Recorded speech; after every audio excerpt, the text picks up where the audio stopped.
Good morning. Reform UK takes the fight to Labour. Nigel Farage's party pledges to fully reinstate winter fuel payments and remove the two-child cap on child benefits. Well, reportedly, that leaves the Prime Minister chasing the Chancellor to play catch-up. So who's the true opposition now? Conservatives or Reform? The Trump effect. Record numbers of Americans are applying for British citizenship. Is the president to blame? Well, meanwhile, Trump raises eyebrows as he sends top officials to meet British pro-life activists after a slew of high-profile free speech rows. The first renationalised train is making its maiden journey as we speak. But will the government's Great British Railways lower your train fare? Now, has Black Lives Matter really achieved much over the 5 years since the murder of George Floyd? We're asking if society has really changed. Britain's declining birth rate. Is choosing not to have children a selfish decision? That's our debate on this morning's programme. And Charles and Camilla, the King and Queen, making final preparations ahead of a state visit to Canada tomorrow. Good morning. It was the red and whites of Sunderland who prevailed at Wembley in the richest game in football. It means they'll line up in the Premier League next season at the expense of their opponents on the day, Sheffield United. North of the border, Aberdeen won the Scottish Cup for the first time in 35 years. And in the women's game, Arsenal caused a shock by taking the Champions League against Barcelona. It's a case of sunny spells and scattered showers for many of us today and feeling a little bit fresher. I'll have all the details coming up shortly. It's just gone 6 o'clock. I'm Stephen Dixon. And I'm Ann Diamond, and this is GB News Breakfast.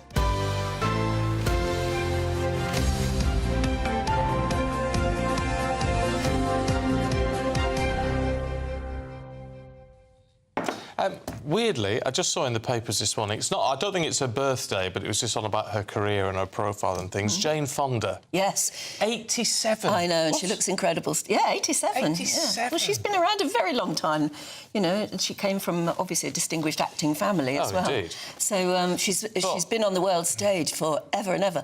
But 87, I know, she still looks stunningly brilliant. And I think that's where we've got to get our head round things, haven't we, in terms of 87, not only can you look fantastic, but actually we're more sort of compos mentis than we used to be.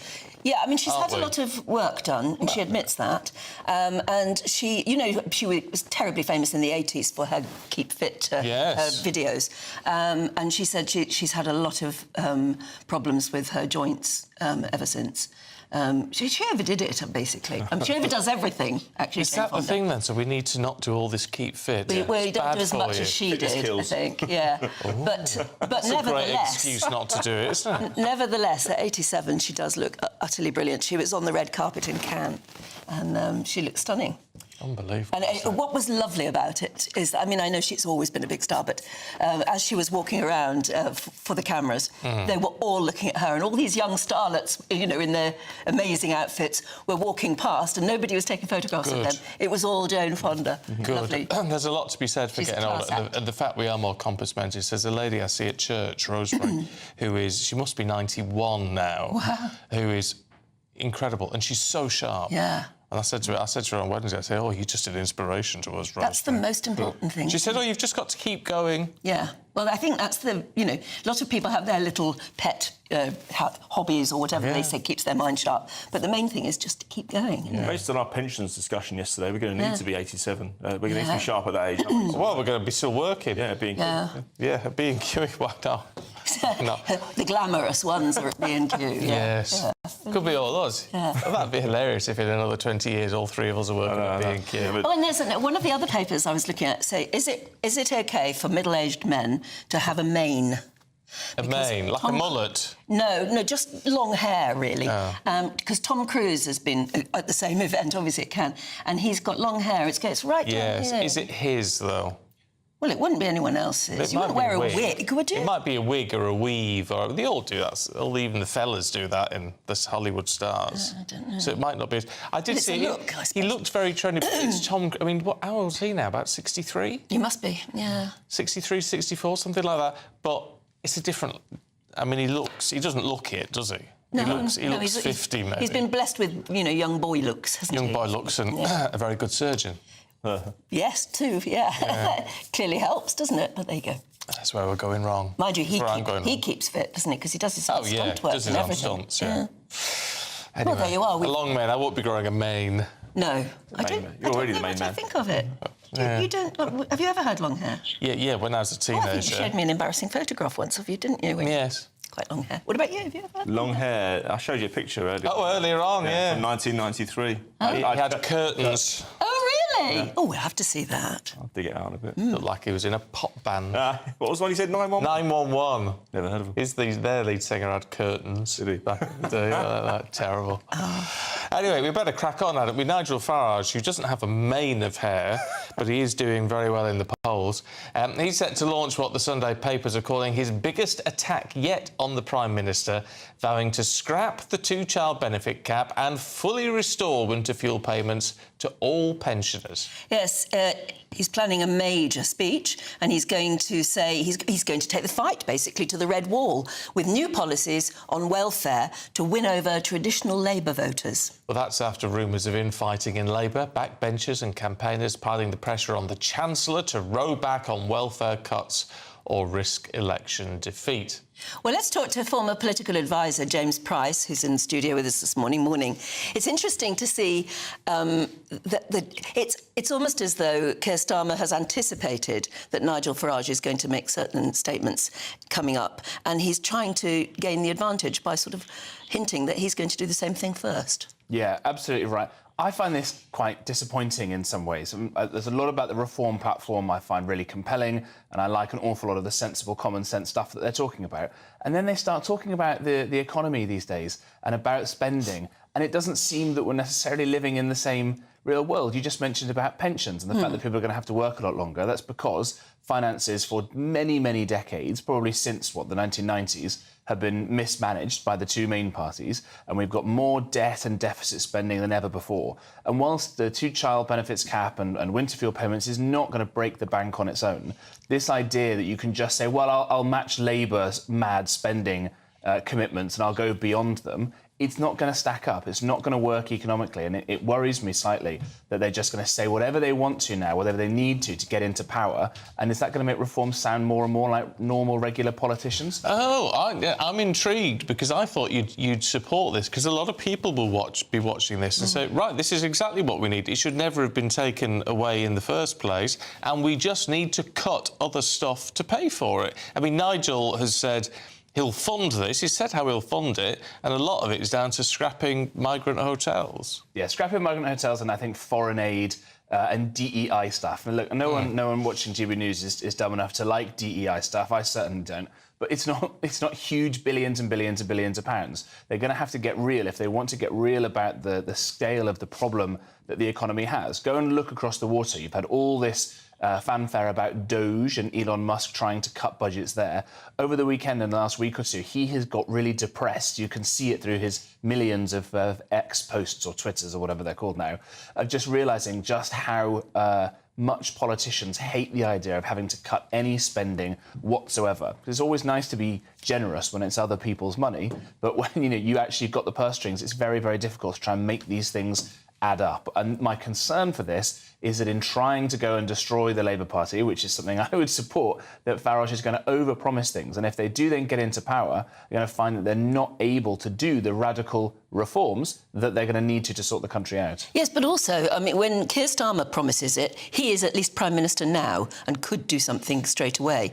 Nigel Farage would be making a promise for a climate that we know nothing of in 4 years' time. This is true, and this is why Kemi Badenoch gets a lot of stick as the leader of the Conservative Party for refusing to come out with too many concrete fiscal money proposals just yet, because, as you say, in 4 years' time, goodness knows how much more wrecked the country and the economy is going to be by the Labour Party. Things can get worse, which is why promising things now, I think, is concerning. And again, it's not huge amounts of money, but the biggest budgets, things like the NHS and the welfare bill itself, which is just enormous, eye-watering sums we're talking about, that's where real savings can be made and should be made to fund things like defence, which is only going to get more important. Yeah, but come on, Kemi Badenoch gets criticised a lot because she's not outlining any policies, and people say you can understand why. You can understand the argument of saying, "Well, I need to hold back." But people say we have no sense of direction. We have no sense of your priorities because you're not laying out any policies.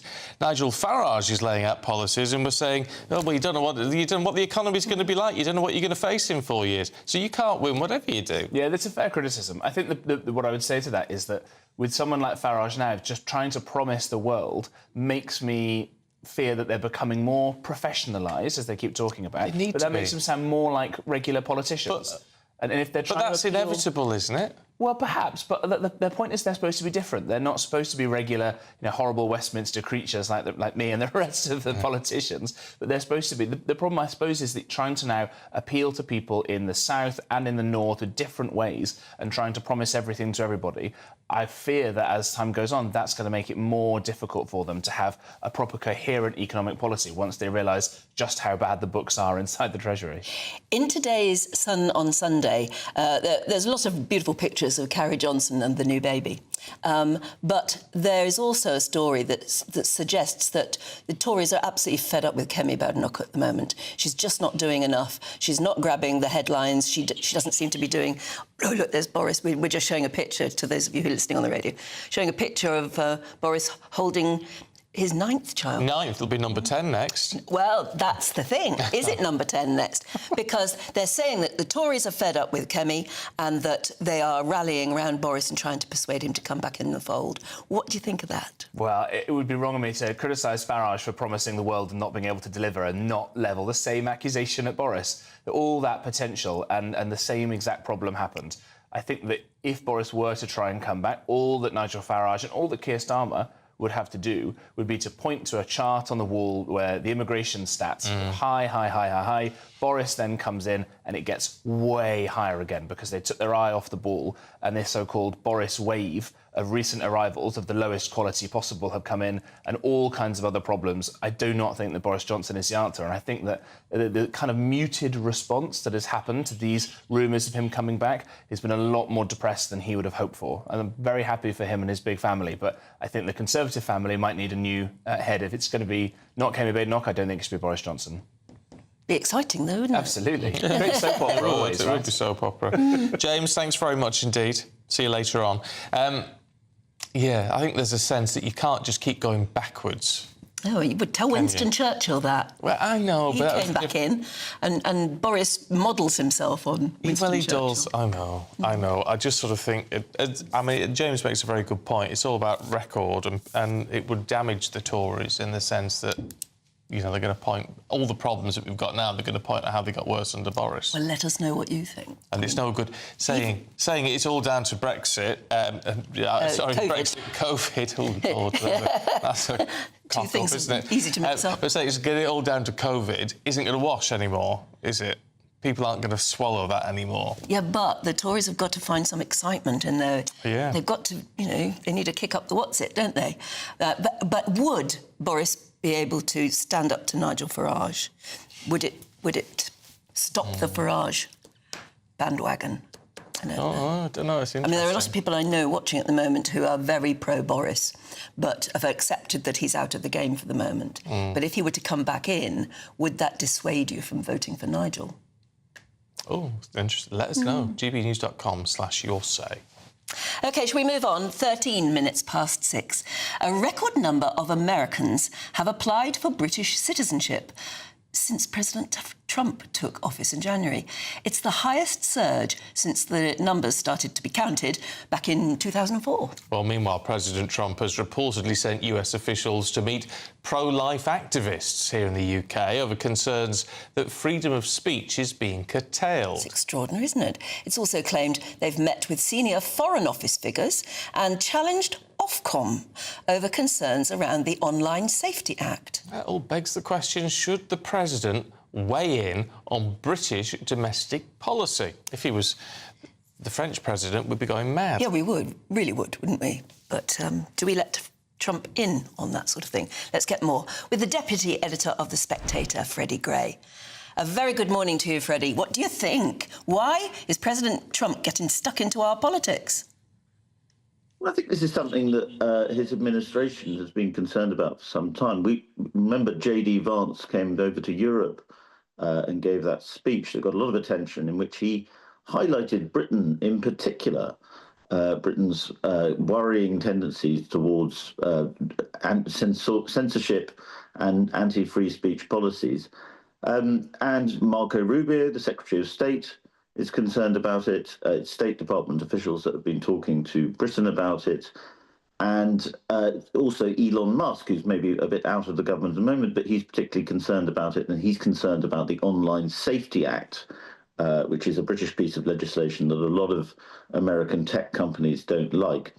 So you take all those factors together, and Trump's administration does not like that aspect of British government at the moment. And I think a lot of people in Britain, whether or not they want foreign leaders coming in and telling them what to do, I think a lot of people in Britain are quite relieved that somebody powerful who has some leverage over Keir Starmer is raising this issue of free speech, because it's very, very important. It is important, and people might like some of the elements of it. But again, I boil it back to, Barack Obama came over and told us what we should do about Brexit. People didn't like it. If it was Emmanuel Macron telling us what we should do about free speech, we wouldn't like it. People would go bananas. We keep saying we don't want to be told what to do by Europe, but we want to be told what to do by the United States. Well, no, people don't. People don't like Brits. Don't like it, and there are lots of Brits who really don't like Donald Trump. However, again, I would say that I think a lot of Brits feel that the free speech argument, apart from on GB News and a few other media platforms, the pro-free speech argument is not really being heard enough. And when it is heard, it's ignored. And I thought it was very interesting when Keir Starmer went to the Oval Office, and J.D. Vance again raised this point of free speech, and Keir Starmer said, we've got a very proud tradition of free speech, and we will for a very long time. But he didn't address the fact that the US government is raising legitimately concerning cases. I mean, I think outside of Britain and Europe, the idea that people can be arrested for praying outside abortion clinics, but praying silently, is shocking. It's a violation of freedom of conscience. It's not even free speech; it's freedom of conscience. Yeah, but that's for us. That's for us to sort out, isn't it? And that's how we have our next democratic opportunity. Well, it is, but it's also when issues like that become, should we not express concerns or put pressure on, say, South Africa today over white farmers, or before over apartheid? Powerful governments often pressure other governments, even allies, over issues they're concerned about. And America has long done that. Britain has done it too. It would appear that a lot of Americans want to come here anyway, whether or not they consider we have enough free speech, because of this record numbers of, I don't know if they're all Hollywood stars or whatever, but they are coming here to live, or they're applying for British citizenship. Yes, there's some interesting trends going on. One is obviously a Trump effect, a sort of horror of Trump. American liberals coming over to Britain to flee the dreaded Donald. But there's also been a sort of broader trend of Americans buying up houses in the British countryside. That's been going on for some time. And apparently this is now a record number.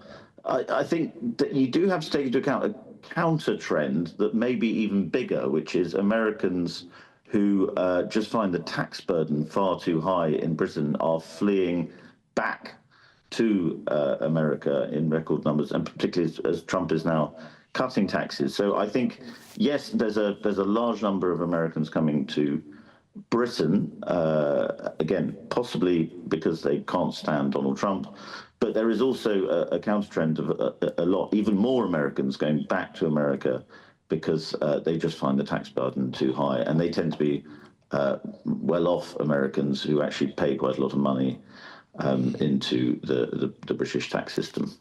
OK. Freddie, good to see you. Thank you very much indeed. Thank you. I find it absolutely fascinating in that, yeah, I am concerned about what's happening with free speech and our ability to say what we can say that doesn't promote violence and hatred and all that sort of thing.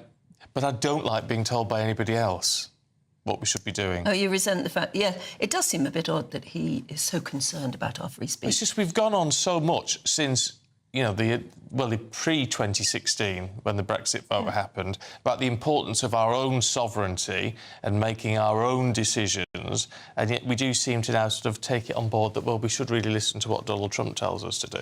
Well, he does think he's the Pope, doesn't he? I mean, he thinks... Even though I agree with the sentiment of what he's saying, I still don't think he should be saying it. Does that make sense? Yeah, it does, absolutely. I can understand what you're saying.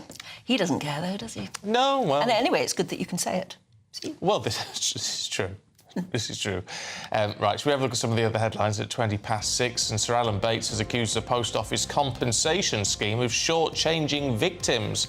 In the Sunday Times, he called it a kangaroo court, saying he was given a take-it-or-leave-it offer amounting to less than half of his original claim. It follows a years-long battle to fight for compensation for 900 sub-postmasters who were wrongly prosecuted between 1999 and 2015. Medical experts are warning the fight to eradicate cervical cancer has been slowed down by poor attendance in schools. The HPV vaccination rate was 90% before COVID, but it's now reduced to 70%. That's partly put down to a rise in vaccine scepticism, as well as an uptake in student dropout rates. And congratulations to former PM Boris Johnson and his wife Carrie, who've welcomed their fourth child already. Poppy Eliza Josephine was born on Wednesday. The couple say she is the final gang member to complete their family. What a gang it is.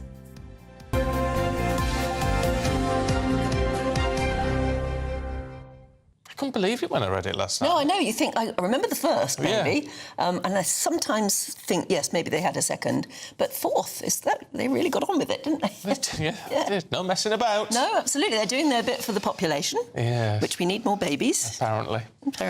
Right, shall we see what the weather's going to do? Here's Catherine.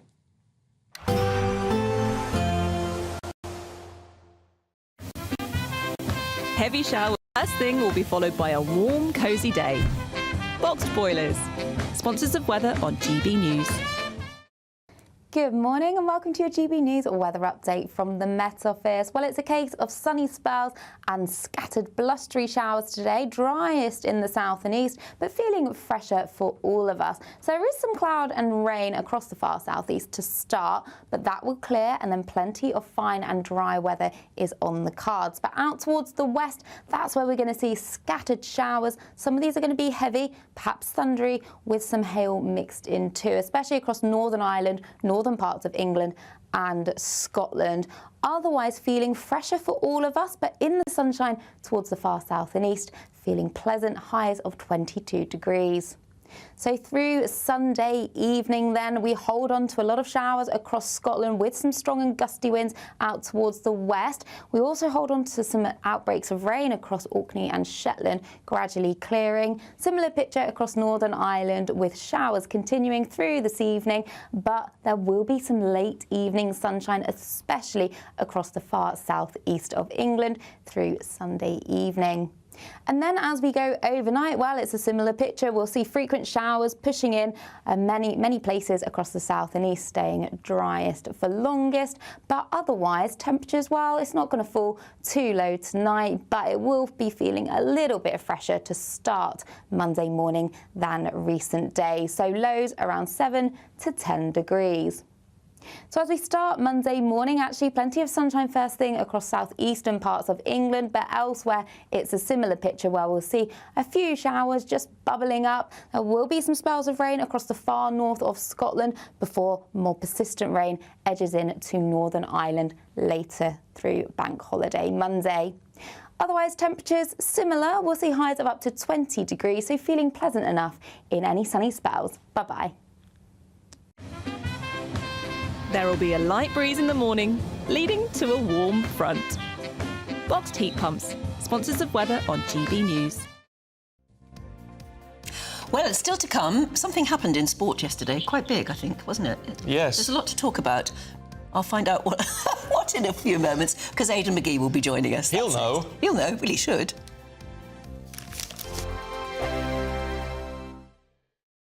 Westminster's full of talk, but out here, it's the real world. Am I allowed to talk then? No, that's it. This is where it matters, real people and real lives. That's what politics is all about. The fact that Trump made a good start, no. Straight answers, no spin, and just a couple of pints. How many fingers have I got up? About 10. So join me for Lee Anderson's Real World every Friday at 7 p.m, only on GB News. The People's Channel, Britain's news channel. Westminster, the ultimate clique. And you're fighting like rats in a sack. But here on the Camilla Tominey Show, we ask the questions the establishment media is too scared to ask. OK, let me ask you a straight question, because I know you're a straight-talking politician. Whether it's net zero, illegal immigration or law and order, nothing is off limits. You had the power then. Yeah, as and now you've lost it. That's the Camilla Tominey Show, a politics show that's fearless. But no, let me finish my question if you don't mind, because it is my show. Sundays at 9:30, only on GB News, the People's Channel, Britain's news channel. Good Afternoon Britain isn't just about us. The wonderful thing about this programme is it's about everyone watching. It's an interactive programme. Well, there absolutely is something to see here, and we're going to be talking about it more. Whether it's breaking royal news, please bring us up to date, or indeed a particularly punchy speech in the House of Commons. Very, very curious. We bring it to you live, and then we bring you live reaction as well. That's Good Afternoon Britain, weekdays from midday. Only on GB News, the People's Channel, Britain's news channel. Nigel is back. Good evening. Unfiltered. Are these proposals bold enough? Uncompromising. Will it bring growth? Unmissable. We as a country are brilliant. Nigel Farage returns. Coming soon. Only on GB News, the People's Channel, Britain's news channel. No matter the state it's in, this is our nation. Join me, Jacob Rees-Mogg, for a genuine, honest discussion on where we have been, where we are going, and where we are with the people who set the direction. That's State of the Nation every Monday and Tuesday at 8 o'clock.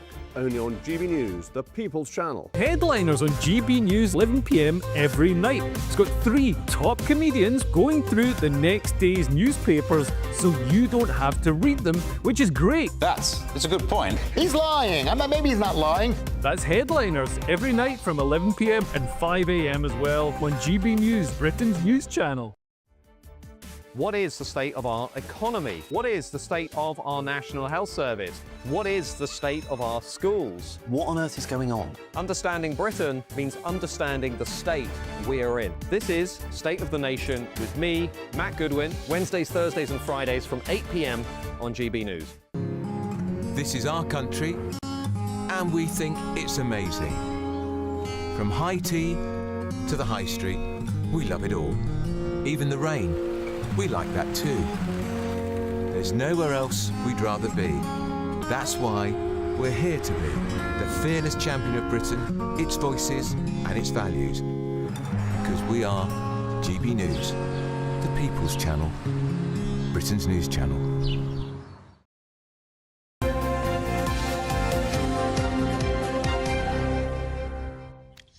OK, well, sport in just a moment, but right now, time for our daily reflection.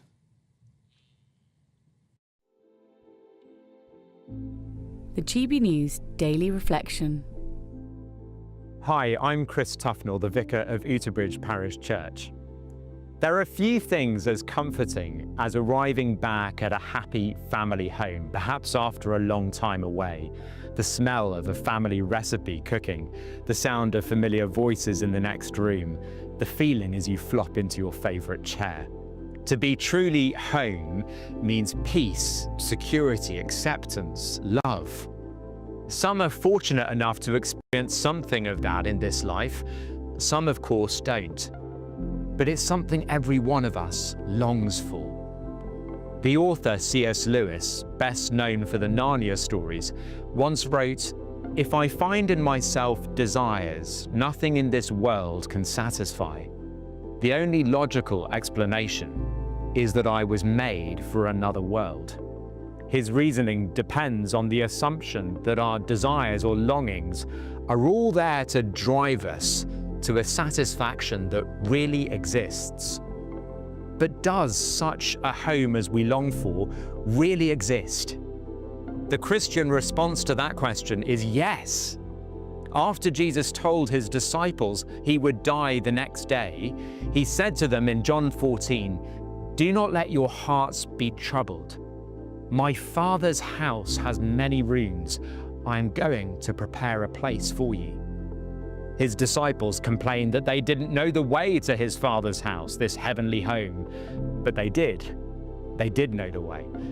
Because Jesus replied, "I am the way, the truth, and the life. No one comes to the Father except through me." You see, Jesus taught that the way home isn't a path or a philosophy or a set of religious practices, but a person. And he promised to lead home all who trust and follow him.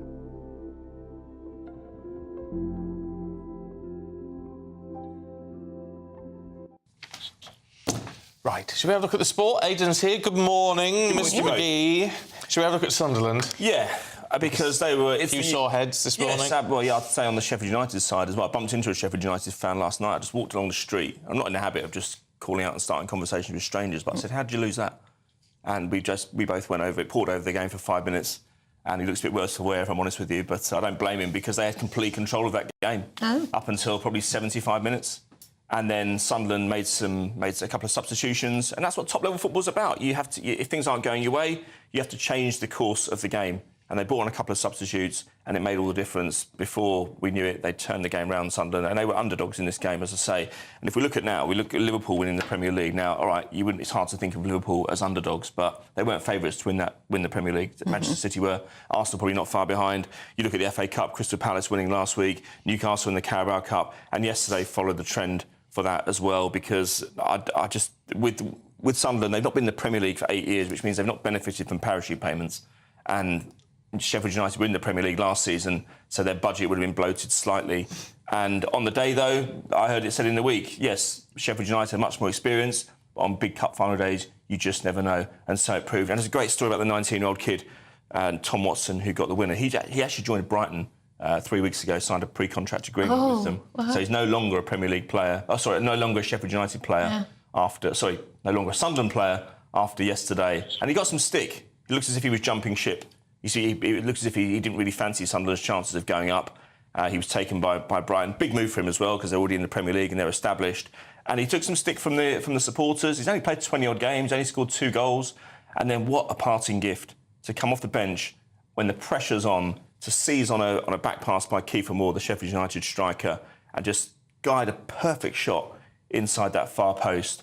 How he must have been feeling, and how those supporters who booed him must have been feeling as well. How old did you say he was? He's 19. Oh, wow. He's 19, but he looks about 14, I have to say. And he gave it the top-off celebration, everything. And he obviously knew that he'd won, because you don't need to do that during the game because you get booked for it. But brilliant day for Sunderland. Back in the Premier League, far, far too long for them to have been outside it for the size of club they are. They've been out of the top flight since 2017, and they've really suffered, as I mentioned yesterday. They had that Netflix documentary which invited ridicule globally around the club. And they went to League One as well, where a club the size of Sunderland really should never, ever be. And they've skipped the loot as well, don't forget. We talked... Oh, yeah. A lot of money. Yeah, I mean, if they stay up, it could be 300, but even if as it is, it could be about 160, 170 million. Very nice. Crumbs. Very nice. Right, Aberdeen? Aberdeen, yeah, exactly. Look, I want to shine a light on this because we don't do loads of Scotland, and it's the first time... I remember last time they won the Scottish Cup, that was 35 years ago, 1990, and it was also a penalty shootout win over Celtic that day, just as it was yesterday. Now, it looked as if they were losing. They were 1-0 down against Celtic. Celtic were going for a domestic treble. And just as Sunderland had other ideas, Aberdeen were exactly the same. And Aberdeen are a big club in Scotland as well. They're the only club to have broken the old firm stranglehold back in the 80s, a long time ago now, when Sir Alex Ferguson was there. That's how long ago we're talking.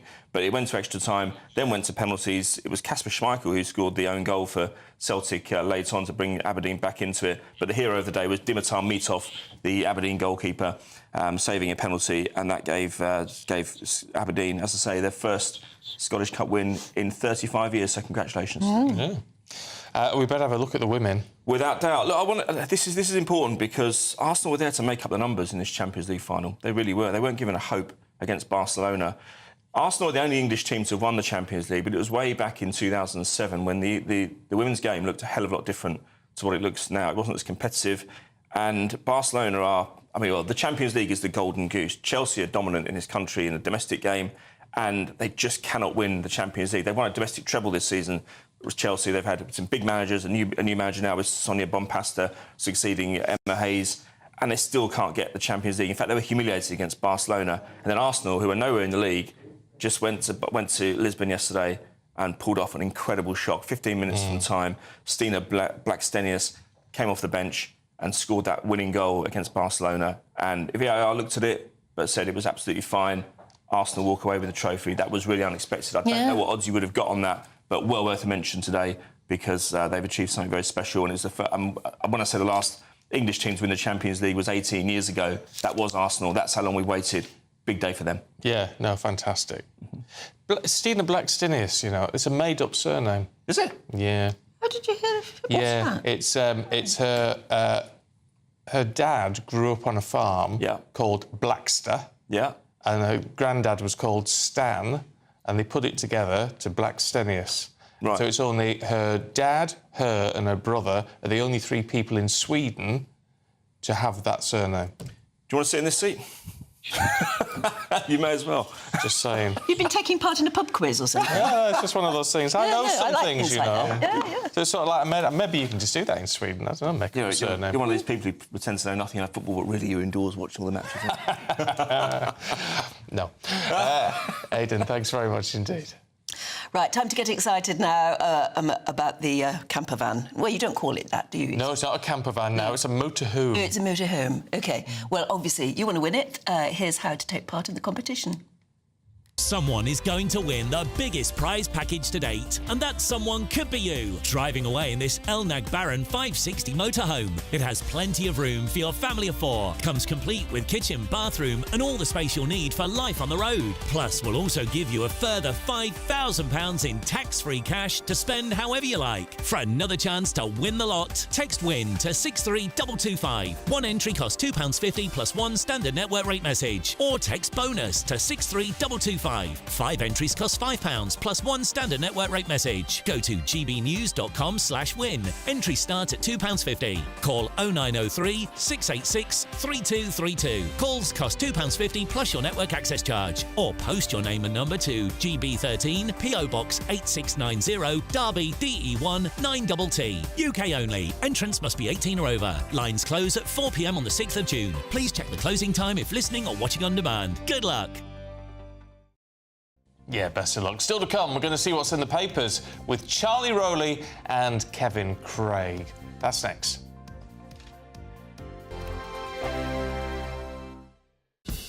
Lee Anderson's Real World. Fridays from 7 p.m.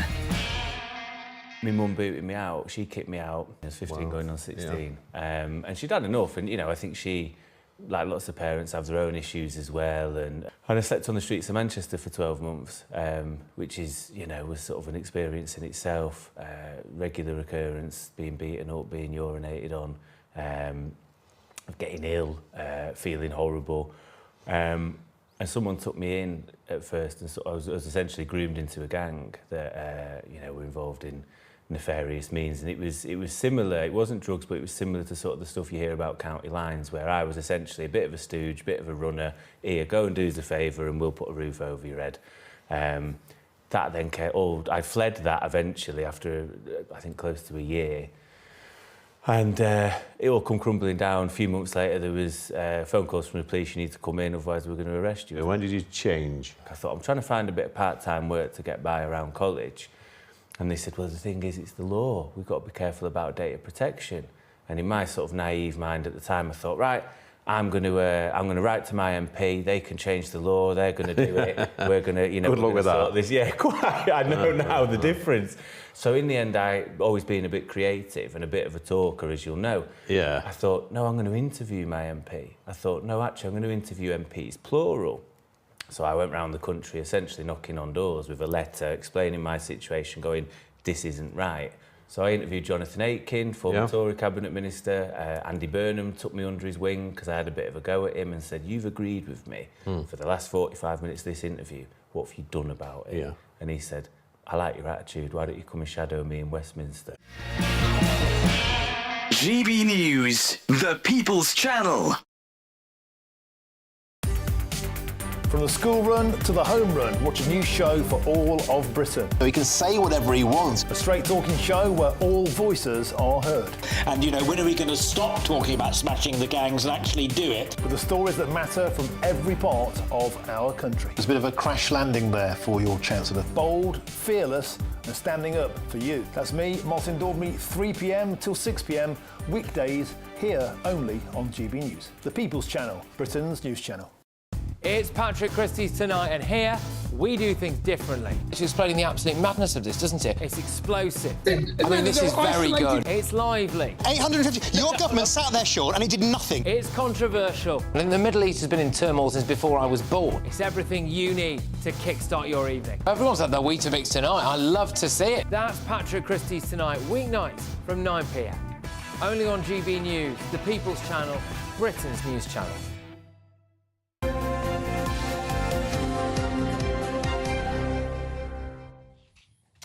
Right, it's 6:41, time to go through the papers with former Labour councillor Kevin Craig and former political advisor Charlie Rowley. Morning, both of you. Good morning. Morning. Charlie, let's have a lock at the Sunday Telegraph, should we? Nigel Farage is outflanking Keir Starmer on benefits. Yes. Well, are you sitting comfortably?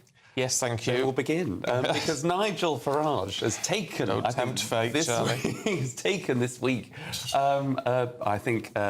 by the horns to try and outdo Keir Starmer, that's supposed to be, I think, announcing, or there's rumblings within the Labour Party, that he's also going to announce this reversing of the two-child benefit cap, introduced by the Tories in 2017 to try and bring the benefits bill down. But Nigel Farage grabbing the headline of the Sunday newspapers to set out his stall on the back of, I think, those local elections, whereby on the doorstep there was huge consternation, I think, by Labour voters. Time and time again, I think the Labour Party have said that it was the winter fuel payments and child benefits that they wanted to see changes to. Nigel Farage has capitalised on that, and I think will be making a speech apparently sort of later this week to say that reform will get rid of it. That will appeal a lot to those red wall voters in particular, to try and keep him in pole position in those polls. But Starmer's going to announce the same thing.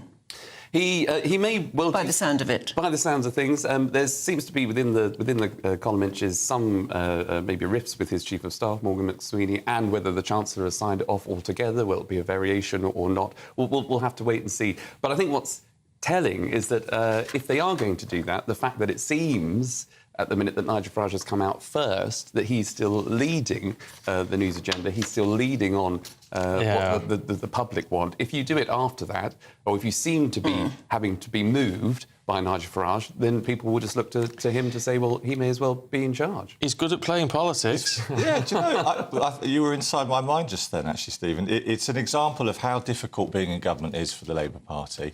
It's an example of how, and that's his job, opportunistic and proactive Farage is. I mean, I thought that Reform were keen on cutting the benefits bill, and this doesn't seem to go in line with that. But if you remember last week at the Parliamentary Labour Party, Keir Starmer said to his MPs, you know, that in his opinion, the big fight at the next general election, the battle of ideas, is between the Labour Party and Reform.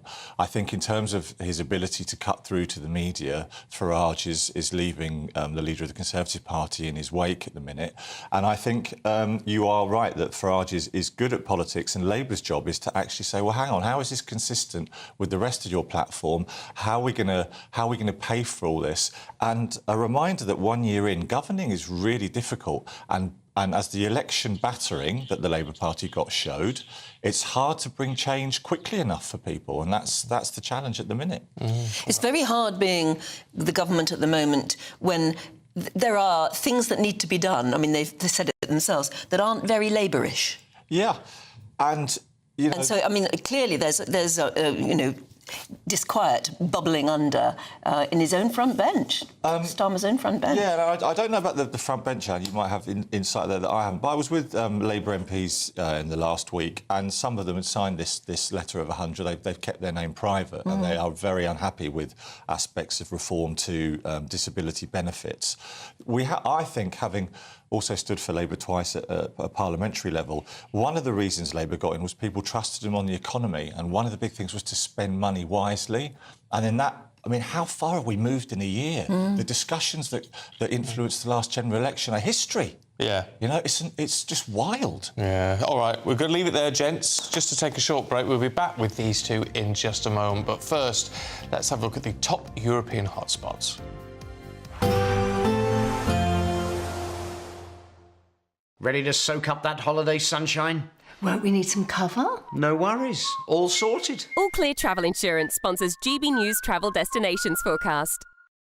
Hello. Looking further afield, there's plenty of sunshine on offer, and it's going to be feeling warm too across Europe with a few showers around. Now, it is going to be breezy across Madeira and the Canary Islands and running down the coast of Portugal, but otherwise plenty of fine and settled and warm weather around. There'll be a few showers, especially out towards the east, but otherwise temperatures ranging to the mid to high 20s, and that's similar throughout much of the week. Plenty of sunshine on offer, highs of 27. All Clear Travel Insurance sponsors GB News Travel Destinations Forecast. Hi, I'm Michelle Dewberry, and my show is your opportunity to cut through all the noise and dive in headfirst to some robust debates. Ideas clash. Situation, isn't it? Because the failure is... You're deliberately avoiding my point. Nothing's held back. And if you think this is the end of it, wait for more. And we do not shy away from the difficult stuff. Sometimes I want to shake people and say, if only you understood. So join me on Jubes & Co. weeknights at 6 p.m, only on GB News, Britain's news channel. No matter the state it's in, this is our nation. Join me, Jacob Rees-Mogg, for a genuine, honest discussion on where we have been, where we are going, and where we are with the people who set the direction. That's State of the Nation every Monday and Tuesday at 8 o'clock, only on GB News, the People's Channel. Good Afternoon Britain isn't just about us. The wonderful thing about this programme is it's about everyone watching. It's an interactive programme. Well, there absolutely is something to see here, and we're going to be talking about it more. Whether it's breaking royal news, please bring us up to date, or indeed a particularly punchy speech in the House of Commons. Very, very curious. We bring it to you live, and then we bring you live reaction as well. That's Good Afternoon Britain, weekdays from midday. Only on GB News, the People's Channel, Britain's news channel. I'm Christopher Hope. From pop stars to politicians, I'll interview anybody in a pub who's got a political opinion. Join me every Friday on Spotify, Apple Podcasts, YouTube or gbnews.com, or wherever you get your podcasts. This is GB News, the People's Channel. Mornings don't have to be tiresome, especially if you have the right company. Wake up to news as it happens, opinion and debate, and of course, a little bit of entertainment too. Because when the kettle's on, we're on. That's Breakfast on GB News, a show worth waking up for. Every morning from 6 a.m. Only on the People's Channel, Britain's news channel. We'll spread the news, you spread the word. Headliners on GB News 11 p.m. every night. It's got 3 top comedians going through the next day's newspapers so you don't have to read them, which is great. That's a good point. He's lying. Maybe he's not lying. That's Headliners every night from 11 p.m. and 5 a.m. as well on GB News, Britain's news channel. From the school run to the home run, watch a new show for all of Britain. So he can say whatever he wants. A straight-talking show where all voices are heard. And, you know, when are we going to stop talking about smashing the gangs and actually do it? With the stories that matter from every part of our country. There's a bit of a crash landing there for your Chancellor. Bold, fearless and standing up for you. That's me, Martin Daubney, 3 p.m. till 6 p.m, weekdays, here only on GB News. The People's Channel, Britain's news channel.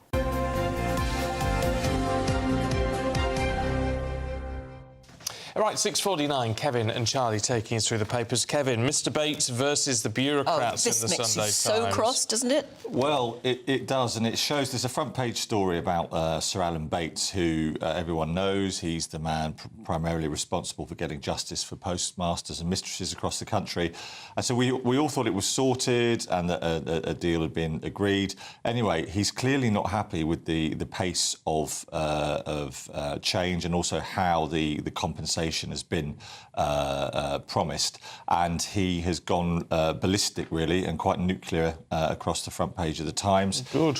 Weighing in, saying that the government and bureaucrats have reneged. They've said that promises he was given for the compensation would be non-legalistic, and those promises have turned out to be worthless.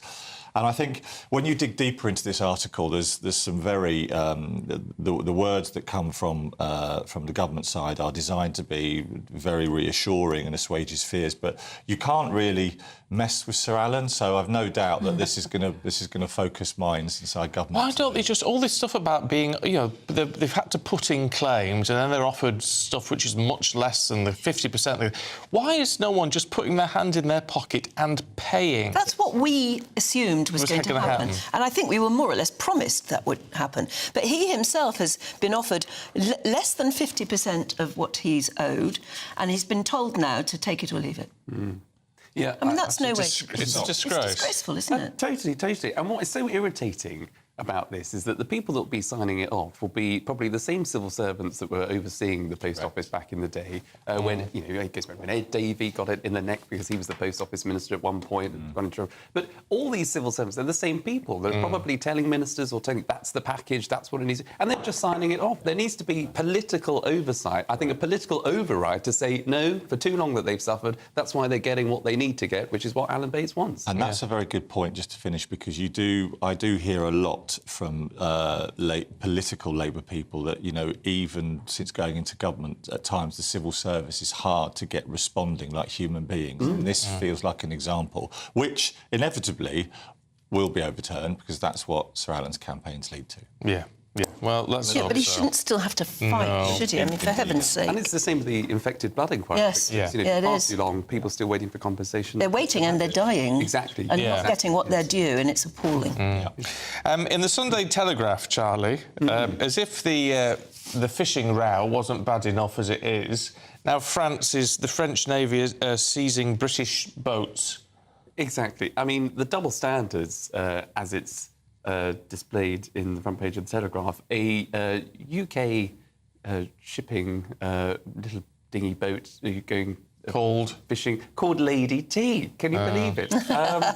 Enters a little bit of French territory. All of a sudden, the French Navy are deployed, no end to try and seize it and, you know, take this man to court, allegedly fined maybe up to £63,000, that's 75,000 euros. All the while, we're seeing those small boat crossings take place day after day, and the French Navy do nothing. Naff all about it. Exactly. So that's the hypocrisy here. That's why there's double standards. After a deal, which, by the way, I think was only supposed to be 2 or 3 years of the French being able to access UK waters, until the very last minute when Macron said, hold on, Sakir, we're good friends, we'll make it 12 years. And he caves in. So a terrible deal of negotiating starts on his part. But people will be up in arms on the back of that deal, where there's supposed to be this whole new reset with the EU, and the French are going after UK dinghy boats, fishing boats, but they're not tackling the dinghies and the small boat. Yes. Not on, Kevin. They can seize a small boat if they want to. Well, I'm going to gently break up the consensus here that we've had so far, but just to say that I'm sure at times we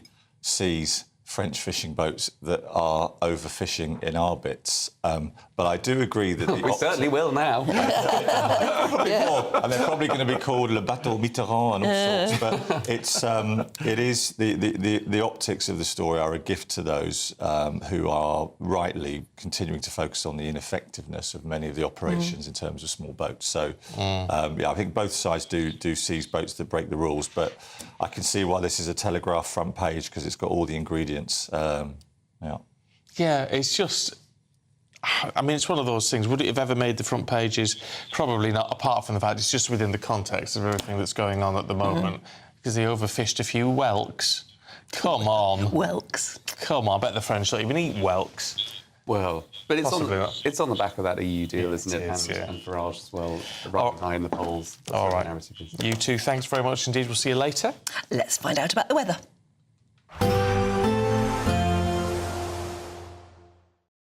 Expect a warm front, moving from the kitchen right through to the rest of the house. Boxed Boilers, sponsors of weather on GB News. Good morning and welcome to your GB News weather update from the Met Office. Well, it's a case of sunny spells and scattered blustery showers today, driest in the south and east, but feeling fresher for all of us. So there is some cloud and rain across the far southeast to start, but that will clear and then plenty of fine and dry weather is on the cards. But out towards the west, that's where we're going to see scattered showers. Some of these are going to be heavy, perhaps thundery, with some hail mixed in too, especially across Northern Ireland, northern parts of England and Scotland. Otherwise feeling fresher for all of us, but in the sunshine towards the far south and east, feeling pleasant highs of 22 degrees. So through Sunday evening then, we hold on to a lot of showers across Scotland with some strong and gusty winds out towards the west. We also hold on to some outbreaks of rain across Orkney and Shetland, gradually clearing. Similar picture across Northern Ireland with showers continuing through this evening, but there will be some late evening sunshine, especially across the far southeast of England through Sunday evening.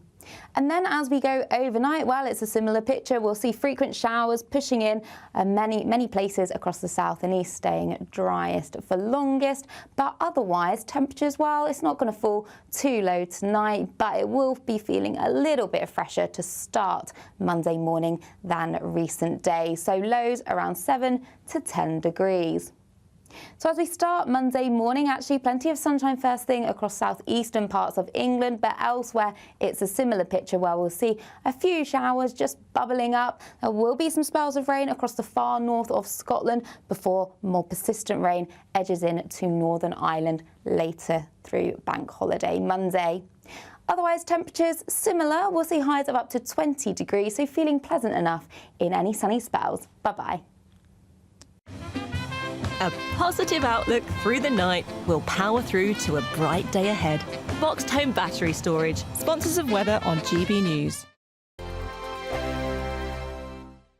Someone is going to win the biggest prize package to date, and that someone could be you, driving away in this Elnag Baron 560 motorhome. It has plenty of room for your family of 4, comes complete with kitchen, bathroom and all the space you'll need for life on the road. Plus, we'll also give you a further £5,000 in tax-free cash to spend however you like. For another chance to win the lot, text WIN to 63225. One entry costs £2.50 plus one standard network rate message, or text BONUS to 63225. 5 entries cost £5 plus one standard network rate message. Go to gbnews.com/win. Entry start at £2.50. Call 0903 686 3232. Calls cost £2.50 plus your network access charge. Or post your name and number to GB13 PO Box 8690 Derby DE1 9TT. UK only. Entrance must be 18 or over. Lines close at 4 p.m. on the 6th of June. Please check the closing time if listening or watching on demand. Good luck. From the school run to the home run, watch a new show for all of Britain. So he can say whatever he wants. A straight-talking show where all voices are heard. And, you know, when are we going to stop talking about smashing the gangs and actually do it? With the stories that matter from every part of our country. There's a bit of a crash landing there for your Chancellor. Bold, fearless and standing up for you. That's me, Martin Daubney, 3 p.m. till 6 p.m, weekdays, here only on GB News. The People's Channel, Britain's news channel. It's Patrick Christie's Tonight, and here we do things differently. It's explaining the absolute madness of this, doesn't it? It's explosive. I mean, this is very good. It's lively. 850. Your government sat there, Sean, and it did nothing. It's controversial. And the Middle East has been in turmoil since before I was born. It's everything you need to kickstart your evening. Everyone's had their Weetabix tonight. I love to see it. That's Patrick Christie's Tonight, weeknights from 9 p.m. Only on GB News, the People's Channel, Britain's news channel. We're proud to be GB News, the People's Channel, and as you know, we always love to hear your views. Now, there's a new way of getting in touch with us at gbnews.com/yoursay. By commenting, you can be part of a live conversation and join our GB News community. You can even talk to me, Bev Turner, or any of the members of the GB News family. No matter the state it's in, this is our nation. Join me, Jacob Rees-Mogg, for a genuine, honest discussion on where we have been, where we are going, and where we are with the people who set the direction. That's State of the Nation every Monday and Tuesday at 8 o'clock. Only on GB News, the People's Channel. Join me, Nana Okoye, for an informative, interactive news programme with a difference. It's fun. No, he didn't say that, though. I'm so surprised. I think there's an element of truth to that. Join me from 3 p.m. every weekend, only on GB News, Britain's news channel.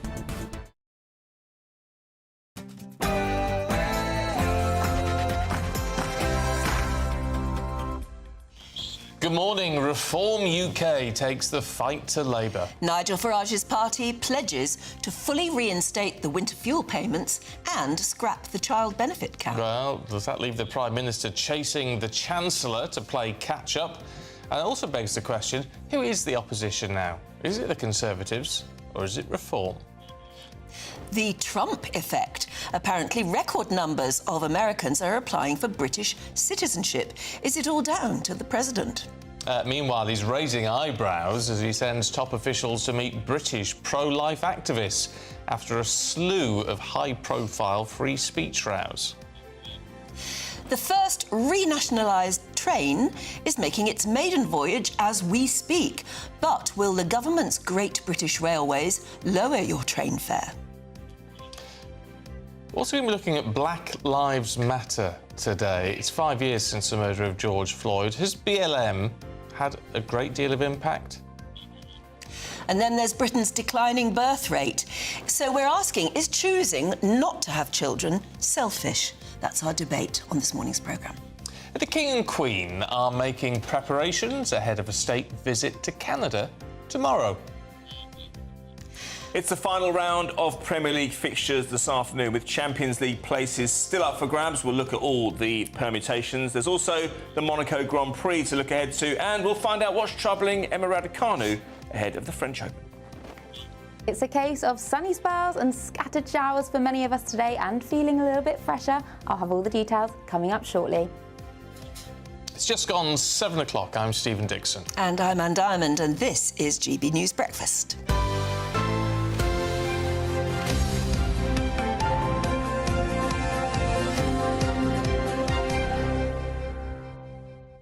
I can't help but laugh about the first nationalised train making its maiden voyage today, except there's a bus replacement service. Yes, I know. I mean, it's got a built-in bus replacement service, hasn't it? Yeah.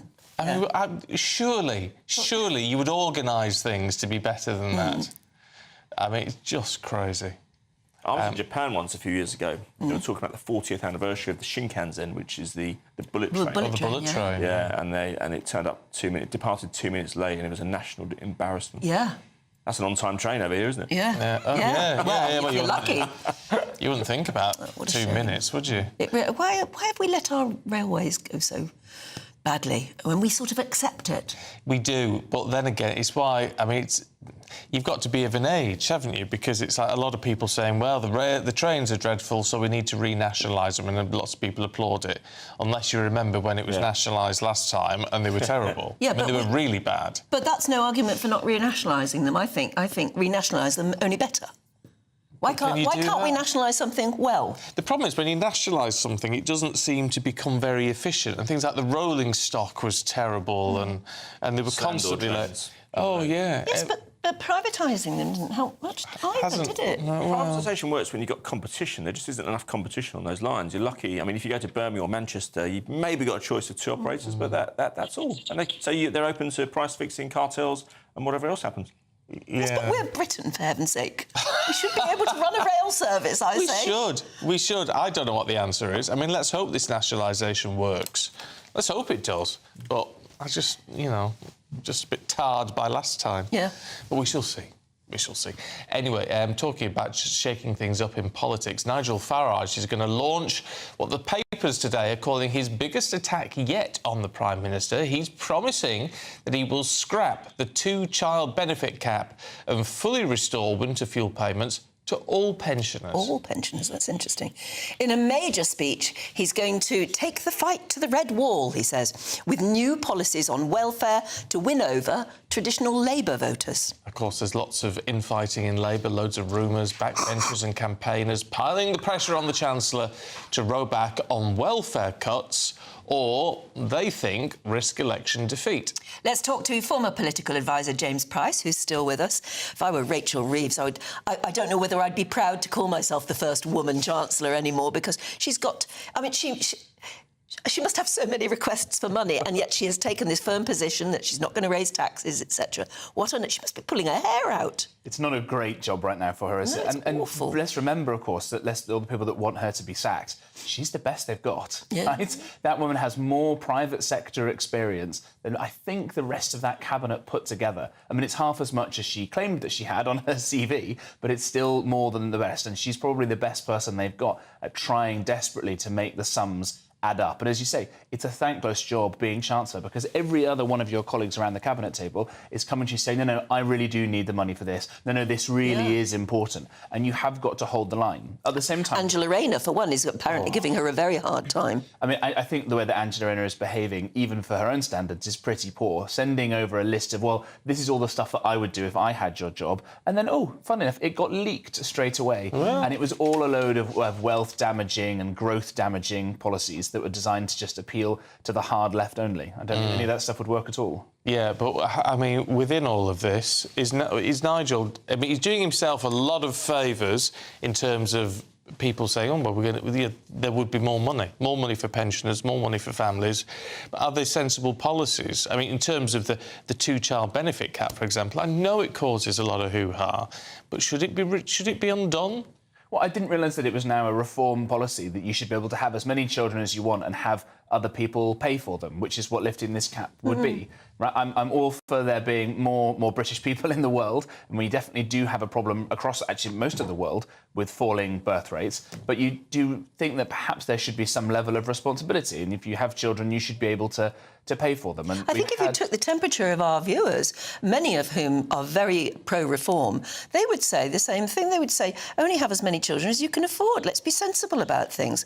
So it is surprising that Nigel is grabbing that particular policy. Absolutely right, and it makes me concerned that he's just going to start sounding, as I said before, like all other politicians and promising the world to people. The same with the winter fuel payments. So when I was in the Treasury, they tried that on me. They've tried it on lots of Tories before. Labour went for this straight away, and it makes sense economically, even if it's very bad politically. So it showed, I think, the weakness of Labour just jumping on it because they had no ideas of their own. But you also have a separate winter fuel payment for those who are in fuel poverty and are older, so if they really need it. The winter fuel payment goes out to everybody, regardless of whether you're Mick Jagger and you've got hundreds of millions or you're someone who's very poor. And that is money that it could be argued would be better spent on those who actually need it. All right, so if it's... I know people won't like it because people watching and listening think that it should be there. I sort of agree with them in a way. However, if it's an economically and politically good decision, but obviously very, very unpopular, why is the government looking to U-turn on it? Why not just ride it out? Because in 4 years, it will not be a top story. Yeah, well, I think because the Labour Party just don't really believe in anything at the moment. As Mrs. Thatcher once said, the problem with standing in the middle of the road is that you can get hit from both sides, right? And Labour are falling for all of these traps. So look, in 4 years' time, you would hope that the Department for Work and Pensions, which is the body that oversees this particular thing, will have been able to work out all of those people who actually need it, because there is, as I say, this separate payment for those who do need it, and therefore could target money for people that need it. You'd think in 4 years' time that wouldn't be beyond the wit of man to have that solved. At the same time, we've got the most expensive energy costs in the whole world because of all the loony stuff that Ed Miliband is going on about. So that would be a better way to target this. Hold on. Can I ask you about that? Because you seem to be across that, because I don't understand it. And if I don't understand it, I'm sure lots of people don't understand it, because I'm not that stupid.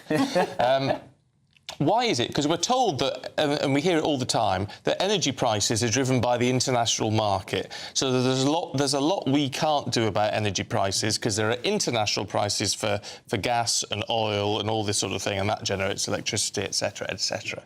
So why, with that in mind, are our prices much higher than everybody else's? Right, it's a great question. There are two reasons. One is that we put huge amounts of extra taxes and other burdens on people when they both pay for it themselves and when it gets generated and created. So that's why, for example, other countries that don't have those taxes don't have that extra cost.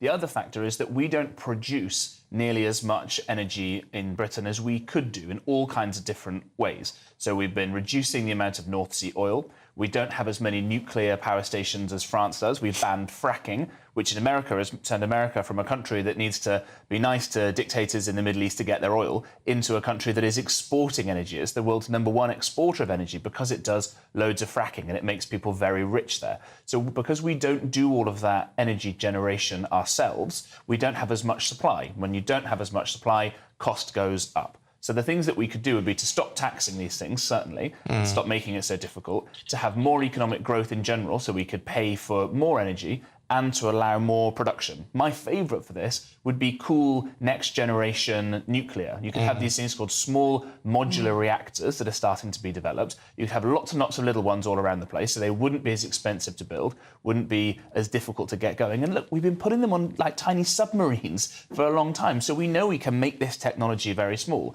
That would be a great, green, clever way to do it. You could choose where they are to provide jobs. Absolutely right, absolutely right. But nuclear modular was discussed not that long ago. I mean, it was supposedly part of the strategy, and yet it's disappeared off. No one's talking about it now. Partly because, again, it's so difficult to get anything built in terms of whether it's infrastructure or houses or anything else here. And you've got the so-called greenie types who don't like it because, question mark. Right? Yeah. And in France, they've got huge, I think about 70% of their power comes from nuclear, and they're way better on energy prices than we are. The Germans have stopped all of it because the mad Greens, who are probably being funded by the Kremlin, say nuclear bad, and what have they done? They've started opening up coal power stations again in Germany. Completely ludicrous. So you could do all of this stuff and make us a much richer country, much more secure in terms of energy, more jobs, all the rest of it, without then having to worry and quibble about who gets a winter fuel payment here or there. That would be the way to fix this, and it worries me that Reform aren't talking about it like this.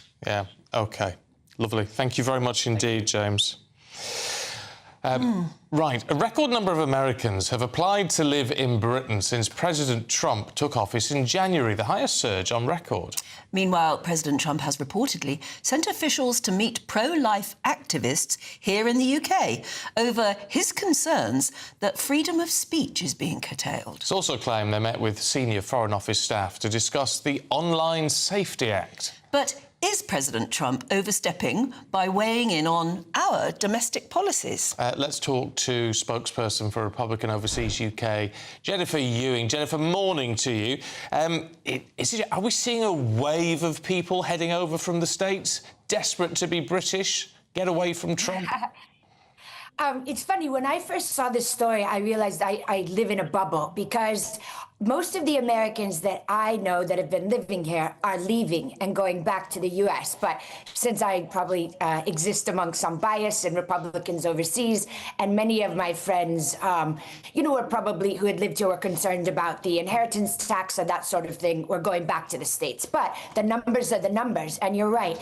There is a a net, I guess, inflow of Americans coming here. While some of them, I think, will say, oh, I don't like the politics in the United States, it's more likely that they're coming for either leisure time. You know, people love to go to Ascot, they love Wimbledon, they like this whole culture of the United Kingdom, find it very, you know, glamorous, so you'll have that. You'll also have a lot of students that are living here. I know way more than when I was in college. Kids now are doing these semester abroad or a year abroad. So Europe seems to be, Europe and the UK, the top choice. And then business reasons. There's still tons of business going on. So yeah, it surprised me. Yeah, it is. And as you say, the numbers can't lie, but the reasons may be very varied. What about this concern that President Trump has voiced about whether or not we in Britain are in danger of losing our well-known reputation for free speech? Yeah, you know, and it's funny, I go back to my home of California often, since living here for 20 years in the United Kingdom, and you don't often hear Americans picking up on stories in the UK. But that all changed, I'd say, last summer, when I did have people asking me, hey, are people really getting tossed in prison or arrested for tweets or for attending rallies or, you know, political engagement? So, yeah, it is a real story. You'll recall that Vice President J.D. Vance mentioned it at the Munich Security Conference a few months ago. And it is, and then the most recent story I think you're referring to is the delegation of 5 people from the State Department that was sent over here in March, I believe, to meet with some of the silent protesters around pro-life. And that also, I guess, is something that Americans don't understand. Like, how can you be arrested or worse for praying silently? In America, we have the free speech, First Amendment, and we don't have hate speech laws. And if you ask a lot of people, even to go from the First Amendment to the Second Amendment, which is, of course, the right to bear arms, a lot of people will tell you that the reason they believe in the Second Amendment is to protect our First Amendment. So that shows you what a big issue and how important it is to Americans. Yeah, well, and fair enough, and it's important to a lot of us over here as well. But nevertheless, we're British. We don't like being told what to do by other people. I mean, look at Brexit. We didn't like being told what to do by the EU. So should we like being told what to do by the White House? I agree, and I don't think people should meddle in other people's politics, but they do. And just because I might agree with the issue, I don't want to be a hypocrite and say it's okay. You're right, they probably are overstepping, and it's funny, I mean, it did coincide a bit with when the trade negotiations were going to start. And I think they were more trying to make a point, especially around, as you mentioned, the online safety bill.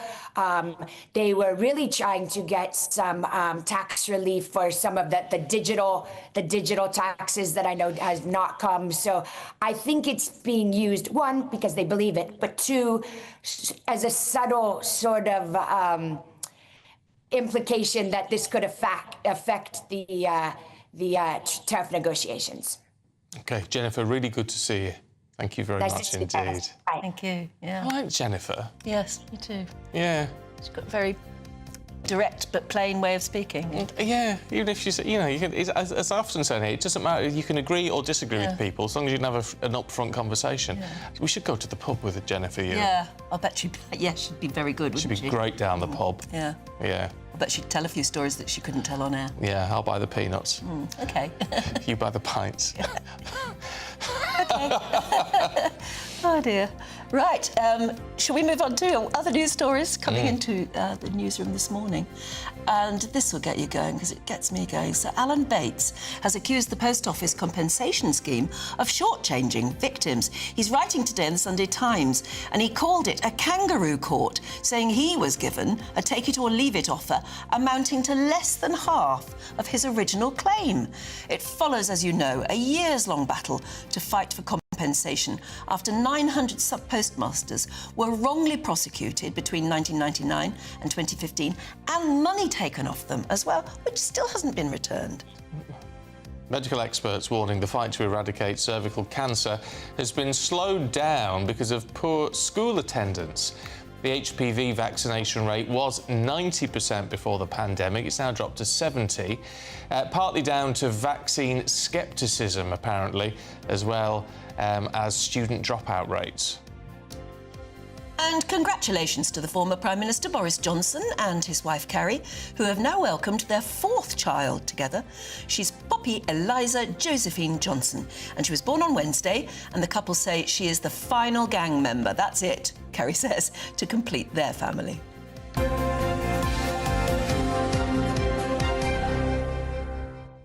Alan, go on. I was going to say they're doing their bit. To address the decline in population. Well, they can have one for me. Alan Bates, I can't help, every time I hear that story, of think, was he given a knighthood in the hope that it'd shut him up? Yes, that's what I thought. Do you know, it's easy for the government to give a knighthood, isn't it? It's cheap. It's cheap, Cheap's it's easy. Oh, he's part of the establishment. And maybe that will keep everybody satisfied, but no. He'll be happy, he'll be quiet now, he won't cause any trouble. I mean, we all know the story. It's not just that those sub-postmasters and mistresses were wrongly prosecuted. That was bad enough. Some of them sent to jail. Some of them died as a result of the terrible treatment they had. But they were made to pay money that they didn't owe. What's happened to that money? And I heard somebody on the radio a couple of days ago saying that money's sort of disappeared. It's never mentioned. No. Where did it go? Well, they need all of that back, plus compensation. And they still... And still now he arguing himself over has it. said that he was told the other day he's offered half of what he thinks he's rightfully owed, and he was told to take it or leave it. They said that to him. Who the heck are these people? Oh, yeah, so what are they saying to everybody else? Yeah. If they dare say it to him, it's a disgrace. It really is unbelievable. Hands in pockets, pay it. Yeah. You just need to pay it. Paying 100 million quid a year to the Mauritius now. Yeah. You know. But they won't pay. Won't pay them. I can't believe it. I can't believe that was allowed to happen. It's still being allowed to happen. Right, well, we steam away here in the studio. Let's have a look at the weather with Catherine.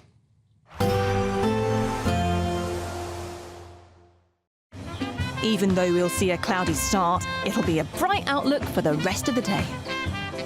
Boxed Solar, sponsors of weather on GB News. Good morning and welcome to your GB News weather update from the Met Office. Well, it's a case of sunny spells and scattered blustery showers today, driest in the south and east, but feeling fresher for all of us. So there is some cloud and rain across the far southeast to start, but that will clear and then plenty of fine and dry weather is on the cards. But out towards the west, that's where we're going to see scattered showers. Some of these are going to be heavy, perhaps thundery, with some hail mixed in too, especially across Northern Ireland, northern parts of England and Scotland. Otherwise feeling fresher for all of us, but in the sunshine towards the far south and east, feeling pleasant highs of 22 degrees.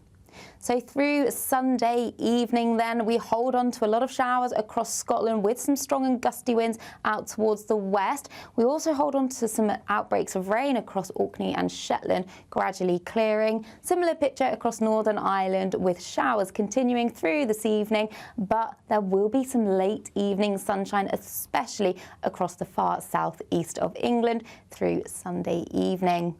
And then as we go overnight, well, it's a similar picture. We'll see frequent showers pushing in many places across the south and east, staying driest for longest. But otherwise, temperatures, well, it's not going to fall too low tonight, but it will be feeling a little bit fresher to start Monday morning than recent days. So lows around 7 to 10 degrees.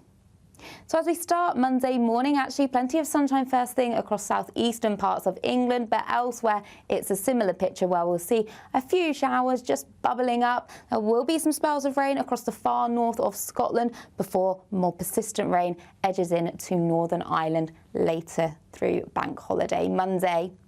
Otherwise, temperatures similar. We'll see highs of up to 20 degrees, so feeling pleasant enough in any sunny spells. Bye-bye. Expect a warm front, moving from the kitchen right through to the rest of the house. Boxed Boilers, sponsors of weather on GB News. Time is running out on your chance to win our biggest Great British giveaway. It's your chance, of course, to drive away with the brand new motorhome worth over 67 grand and 5 grand in cash. I'd be glad when this is done. Will you? Yeah, because you can't bear the idea of somebody else getting it. Yeah, it's driving me mad. Sorry. It's driving me mad because I can't have it. But you could try. Here's how.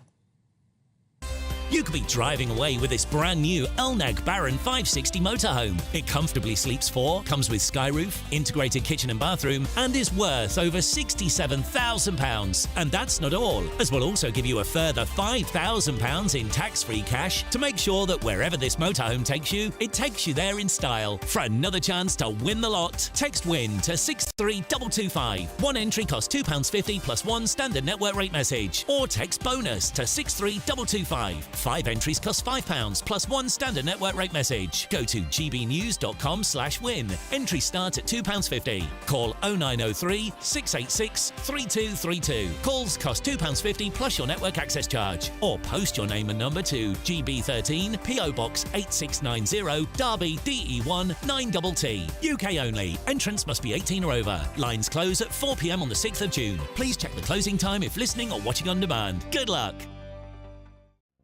Right, is it selfish for a couple, or even maybe not even a couple, if you just decide not to have children? We're debating that next.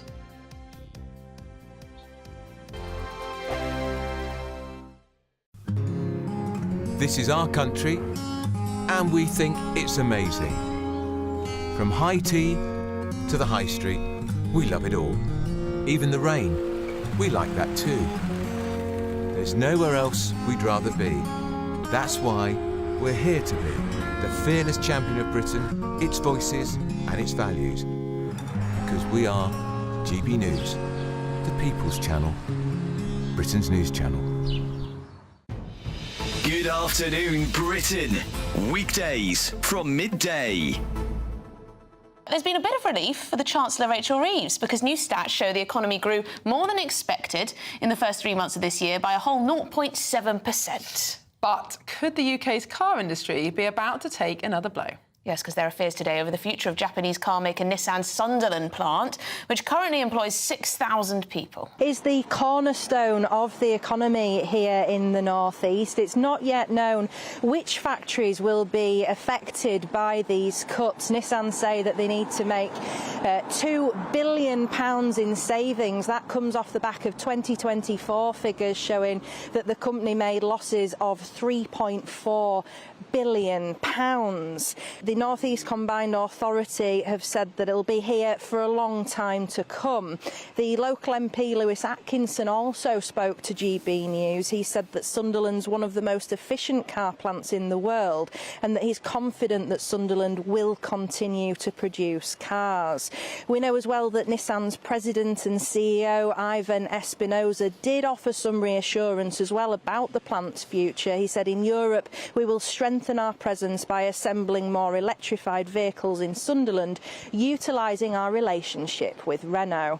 Now, we've been out and about in Sunderland today speaking to locals about what this factory means to the local economy, and this is what they told us. Of course, we've lost all the shipbuilding, we've lost the mines and everything else, you know, and it's about all we've got left, isn't it? You know, and it would be disastrous if anything happened there. Well, it means employment. Without that, they've got nothing. There's nothing in this town for anybody. It's an absolute disgrace. GB News, the People's Channel. Westminster's full of talk, but out here, it's the real world. Am I allowed to talk then? No, that's it. This is where it matters, real people and real lives. That's what politics is all about. In fact, has Trump made a good start? No. Straight answers, no spin, and just a couple of pints. How many fingers have I got up? About 10. So join me for Lee Anderson's Real World every Friday at 7 p.m. only on GB News. The People's Channel, Britain's news channel.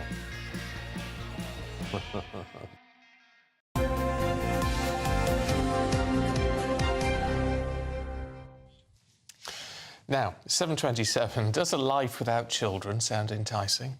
I've met a lot of young people now who are just basically saying we can't afford them anyway. Well, if you can't afford them, that's the thing. Would you just decide not to have them anyway? Yeah. I'm the wrong person to ask. You're the wrong really. person to ask. You had loads. Lots. Five, yeah. So you can't...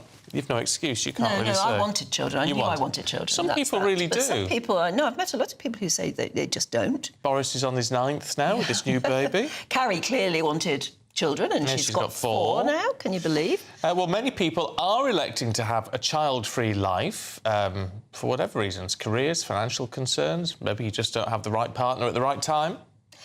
Is it selfish? Some people think it's selfish. They take a look at a woman and they think that... in fact, they're quite judgmental.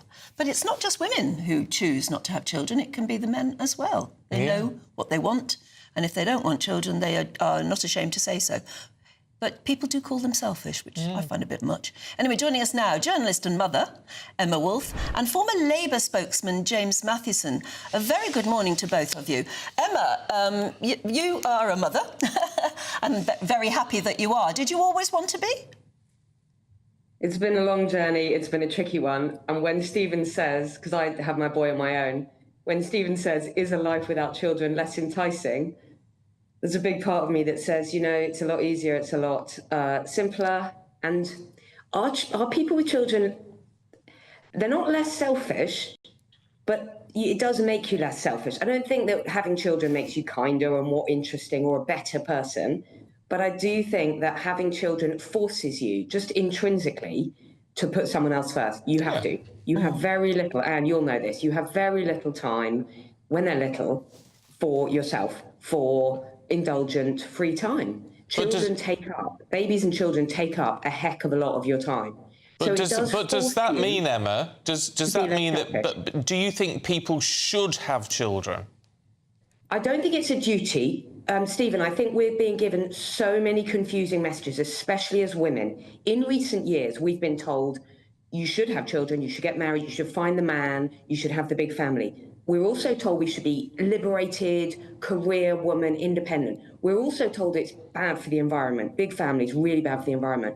We're also told we've got this terribly, catastrophically declining birth rate. So I think the messaging around it is also leaving young people, men and women, not really knowing what they're meant to be doing. Absolutely. I mean, James, I don't know whether you agree, but do you have any instinct, urges to actually become a father? I don't have any urges, no pressing urges at the moment, and it's a lovely child-free morning in my house here, which is blissful at the moment. No, you're absolutely right. What Emma's saying is really important as well, because I think that mixed messaging is becoming more common. And I do not envy women at all, especially at the moment, because they bear the brunt of this. I'm really concerned with some of the language that we're seeing come out of, especially America at the moment, when it comes to this language around birth rates. And there seems to be an obsession in certain parts of, whether it be conservative circles, Republican circles, where they seem to have this obsession with reproduction, control of that as a resource. And the problem with that is, of course, it then leads to them wanting to control women and viewing women, rather than as human beings, as a resource and just uteruses to be, reproducing all the time. And that's a really concerning thing. And some of the language you hear wouldn't be out of place in Gilead, from The Handmaid's Tale. So I do think it's a real concern. But I've got friends who are right across the spectrum. I've got lots of friends as women who want to have kids, but right now, looking around them and seeing the state that men are in, a lot of young men, and thinking, am I ever going to find a partner who's, right for me? Am I ever going to find someone who I want to have kids with? So it's not easy wherever you sit, I think. No, I mean, and the reality is, Emma, that most people do have children. We might not be having as many children as we used to have, but I mean, it's not as if it's a scarcity. No, but the birth rate is not, we're not at the replacement rate. More people are dying than are being replaced. I think also we can't ignore the fact that it comes down to choice.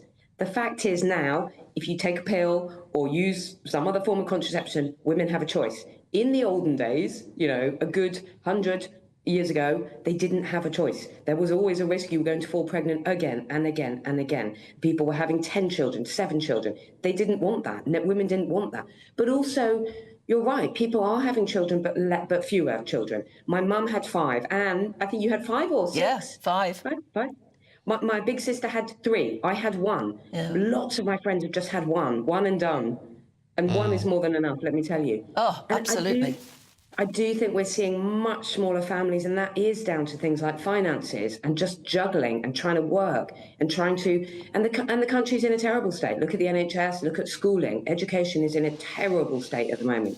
So the experience of putting your children through that or trying to raise a family in the state of the country at the moment is not a pleasant one. So I think that all feeds into it. And I agree with that. Because I think when it comes down to, and lots of people will say, it should be about more than the money. It's not for a lot of people. Looking ahead to the state that the country is in, as Emma says, it is really, unappealing right now, to put it mildly, for people who want to have kids or who are on the fence when they look at the state of the economy. And of course, they think, can I bring a child in the world and can I do right by them in that? And it's immensely difficult. And I salute anyone who's doing it. I especially salute single parents who are doing it, because my mum was a single parent. She had me when she was 41 in 1994. And she was told repeatedly that abortion should be on the cards. And that she should consider it, and she didn't, much to my gratitude, to be honest, right now. But it's because of that people are looking around saying, when they've got the choice, yes or no, right now, the sensible option for so many is no. Okay, James, Emma, thank you both very much fascinating indeed. Debate. Yeah, it's an interesting one, isn't it? I think part of the problem is, it can be a controversial view. I think there should be a parent at home for the first few years. Yeah. Because that's the best way to do it. We know that's the best way. And I wonder tell you what, we live differently now. We do. In the olden days, you lived near your own parents, and near your husband's parents, or whatever.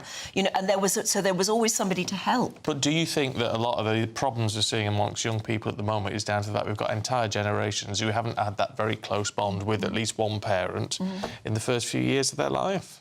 Well, that's... I know it seems an unfashionable thing to say, well, you should be a housewife or a house husband and a stay-at-home mom, a stay-at-home... It's not a fashionable thing to do. I know a lot of people say, well, we can't afford to do it because we need the money. We've got to both work. Yeah, but childcare costs so much as well. And that's a huge factor. I really do think the cost is worse than it used to be. Oh, yeah. Yeah. Childcare costs are absolutely appalling. Yeah. So there are all of these headlines in the papers about people who say, I can't afford to have a child, so we've got a dog instead. It's not the same thing, but maybe it is to some people. Yeah. Oh, dear. Right, we've got the sport with Aidan heading your way in just a moment, so don't go anywhere. We should have Gary Lineker. Yeah. Headliners on GB News 11 p.m. every night. It's got 3 top comedians going through the next day's newspapers so you don't have to read them, which is great. That's a good point. He's lying. Maybe he's not lying. That's Headliners every night from 11 p.m. and 5 a.m. as well on GB News, Britain's news channel. Nigel is back. Good evening. Unfiltered. Are these proposals bold enough? Uncompromising. Will it bring growth? Unmissable. We as a country are brilliant. Nigel Farage returns. Coming soon. Only on GB News, the People's Channel, Britain's news channel. From the school run to the home run, watch a new show for all of Britain. So he can say whatever he wants. A straight-talking show where all voices are heard. And, when are we going to stop talking about smashing the gangs and actually do it? With the stories that matter from every part of our country. There's a bit of a crash landing there for your Chancellor. Bold, fearless and standing up for you. That's me, Martin Dordme, 3 p.m. till 6 p.m, weekdays, here only on GB News. The People's Channel, Britain's news channel. We're proud to be GB News, the People's Channel. And as you know, we always love to hear your views. Now, there's a new way of getting in touch with us at gbnews.com/your-say. By commenting, you can be part of a live conversation and join our GB News community. You can even talk to me, Bev Turner, or any of the members of the GB News family. Hi, I'm Michelle Dewberry, and my show is your opportunity to cut through all the noise and dive in headfirst to some robust debates. Ideas clash. Situation, isn't it? Because the failure is... You're deliberately avoiding my point. Nothing's held back. And if you think this is the end of it, wait for more. And we do not shy away from the difficult stuff. Sometimes I want to shake people and say, if only you understood. So join me on Jubes & Co. weeknights at 6 p.m, only on GB News, Britain's news channel. Westminster's full of talk, but out here, it's the real world. Am I allowed to talk now? No, that's it. This is where it matters. Real people and real lives. That's what politics is all about. The fact has Trump made a good start? No. Straight answers, no spin, and just a couple of pints. How many fingers have I got up? About 10. So join me for Lee Anderson's Real World every Friday at 7 p.m. only on GB News. The People's Channel, Britain's news channel. Good Afternoon Britain isn't just about us. The wonderful thing about this programme is it's about everyone watching. It's an interactive programme. Well, there absolutely is something to see here, and we're going to be talking about it more. Whether it's breaking royal news, please bring us up to date, or indeed a particularly punchy speech in the House of Commons. Very, very curious. We bring it to you live, and then we bring you live reaction as well. That's Good Afternoon Britain, weekdays from midday. Only on GB News, the People's Channel, Britain's news channel.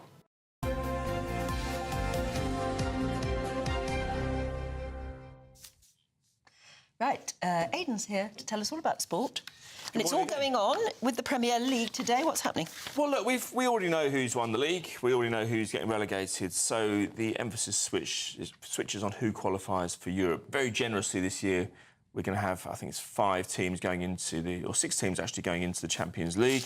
But you have to stay with me when we work out who is entitled to what and what has to happen. Now, currently in 3rd and 4th and 5th are Manchester City, Newcastle and Chelsea. If they all win their games today, everyone kicks off concurrently at 4 p.m. But if those 3 win, they're all in Europe, barring some kind of peculiar swinging goal difference. But it looks unlikely because the goal difference, the numbers are very much in their favour. So 5 teams will qualify.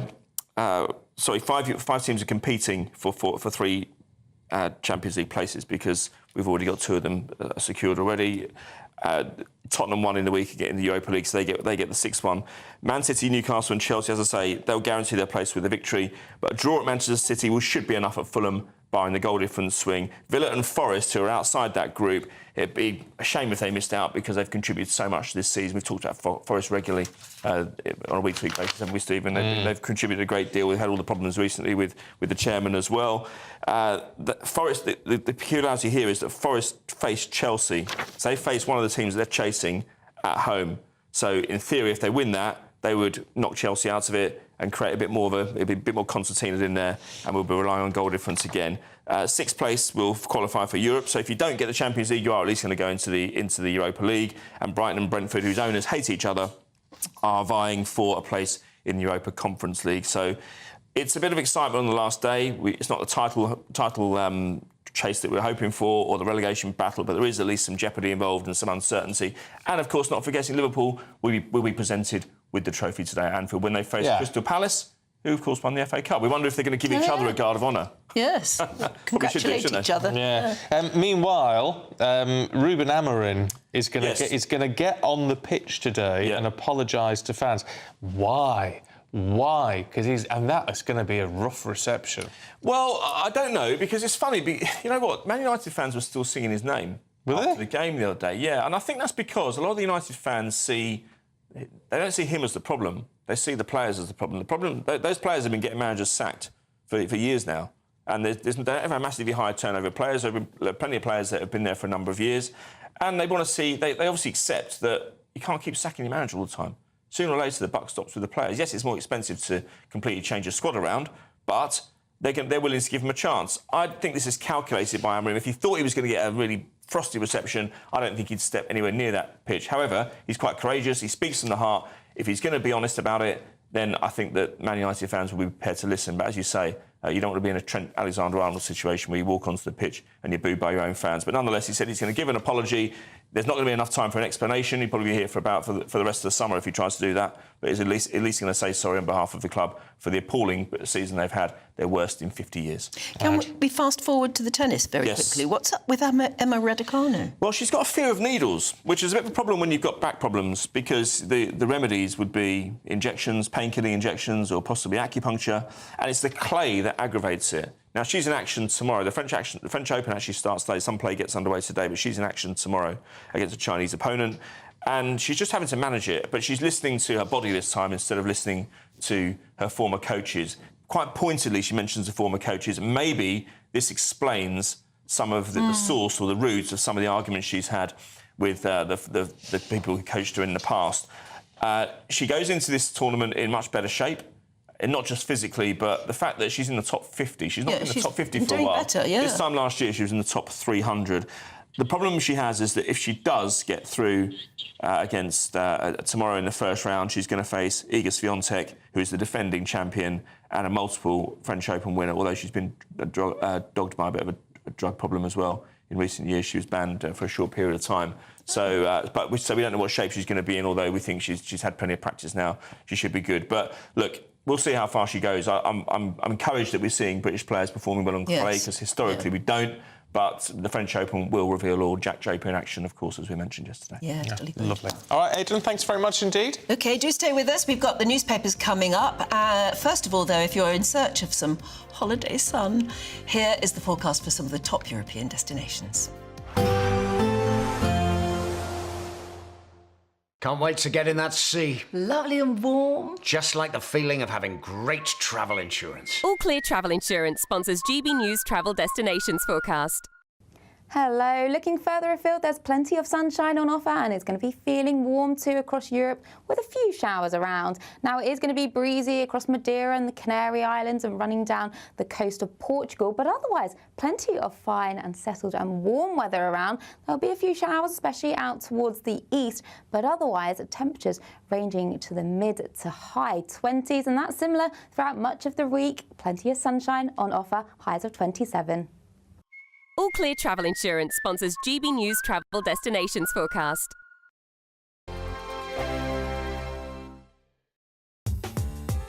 I'm Christopher Hope. From pop stars to politicians, I'll interview anybody in a pub who's got a political opinion. Join me every Friday on Spotify, Apple Podcasts, YouTube or gbnews.com, or wherever you get your podcasts. This is GB News, the People's Channel. Good afternoon, Britain. Weekdays from midday. What this allows teachers to do is to divide the children into groups so they can be taught as in groups round a table, 3 or 4 tables in the classroom.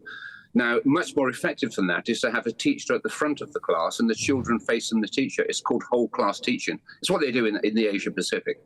Now, if we don't have so many support staff, teaching assistants, schools would be forced to have more old-fashioned teacher at the front style teaching. So actually that will raise standards, because we know we're already about 3 years behind the Asia Pacific countries. So going back to more traditional teacher-led teaching, having fewer classroom assistants, will actually raise standards. But don't get me wrong on this, Andrew. Of course, on an individual basis, some children need support staff. So I'm not trying to rubbish support staff. There were some great support staff, but we've got too many. Therefore, we need to work within the existing budget. And to be fair to the government, and we're not party political, we're not either right or left. We would say, as far as the government is concerned, they've said that if there is a bigger pay rise than the 2.8%, still 2.6%, which is inflation, it'll have to be paid from within the current budget. So the government needs to stick to that. They can pay it within the current budget, but you tell that to the teacher unions, and of course they won't want to believe that. They will say, no, we need more money. But if you go to the Institute for Fiscal Studies, they will tell you that since 1953, going back to the 50s, we've increased expenditure on education by 900% in real terms. Staggering, I know.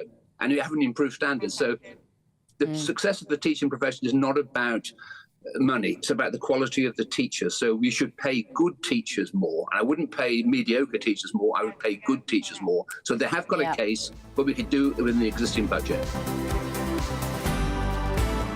GB News, the People's Channel.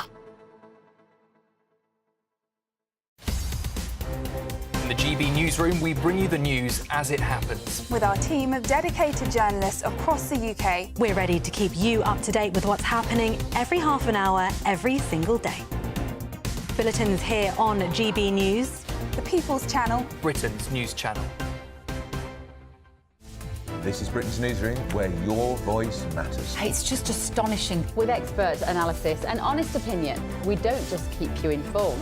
We bring you unique perspectives you won't see anywhere else. Can't argue with any of that. When the news happens, it happens here. On Britain's Newsroom, weekdays from 9:30 a.m. Only on GB News.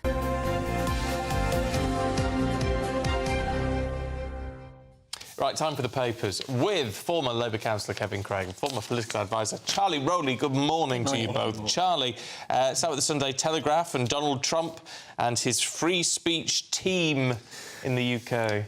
Yeah, it's an interesting one, this, because, as you were saying earlier on in the programme, nobody likes to be preached to, I think, whether it's by the EU or by the US. So this sort of sort of sense of interference, and it goes back to the EU. I mean, even when Barack Obama, who was at the height of his power, was saying that the UK would join the back of the queue. Nobody liked that. The back of the line, which was obviously the American phrase. So I don't think... Until then, we thought he was nice, didn't we? Exactly. Yeah. So it certainly changed a few opinions on that front. But an interesting one, because it's about a group of US officials that have come over to try and consult with pro-life activists. So these are people who have campaigned for pro-life, people who are pregnant, to prevent abortions or to stop abortions taking place. And it's all just a bit fascinating because, you know, there have been exclusion zones, rightly so, outside clinics, because I think when people are making that decision, it's obviously incredibly... Women making that decision, it's incredibly tough, it's incredibly emotive. And you would have thought that those... And I'm sure the women that do go through that have had all the consultation and thought process that they need. They don't need to necessarily consult somebody outside with a placard that might have a different view. So there's right to have those exclusion zones, but obviously I think pro-life activists from the US have come over to speak to pro-life activists in the UK to see whether UK free speech is being curtailed. I don't for a second think that it is, in this regard anyway. I think it is on other platforms, but not in this instance. But an interesting story nonetheless. Well, I think it's a peculiar story for the Telegraph to run with on the front page and then a massive editorial inside, because I'm really glad that the Prime Minister Keir Starmer's got a good relationship with Trump. He's got us a very good trade deal. Kevin, I'm just going to interrupt just for a minute because your mic isn't on. So give that a button. Give that a button. There you go. That's better. Now we can hear you. Right. How's that? That's better. That's fine. What I was going to say is I'm really pleased that the Prime Minister... Oh, no, it's still not on. It's still not on. Still not on. It's still not working. Good Lord, the gremlins. Right. You've got to press it until the little light comes on. Is it coming? Oh, there it is. I can see the screen's on. Is that on? Oh, anyway. We'll sort it out. It's what we call a technical glitch. Is that back yet, Stephen? No, I'm not hearing anything. It's probably the Russians. Well, it could. Well, in the meantime, free speech has been stopped here. Exactly. Speaking of, exactly. So, can we have a look, Charlie, at robots? Yes. Now, robots and the development of AI always grabbing headlines, and this is involvement of what would be robots, better AI technology within our armed forces, so the Royal Navy and the RAF. And what they're suggesting here, and this is brilliant because, you know, with our increased defence spending, as there should be, it's about saying, for example, if you're an RAF pilot, you've not only got to, sounds obvious, fly the plane, but you've also got to be, in terms of communications with the ground, you've also got to be the eyes and ears to look at other threats. Now, that's an awful lot for somebody to have to take on.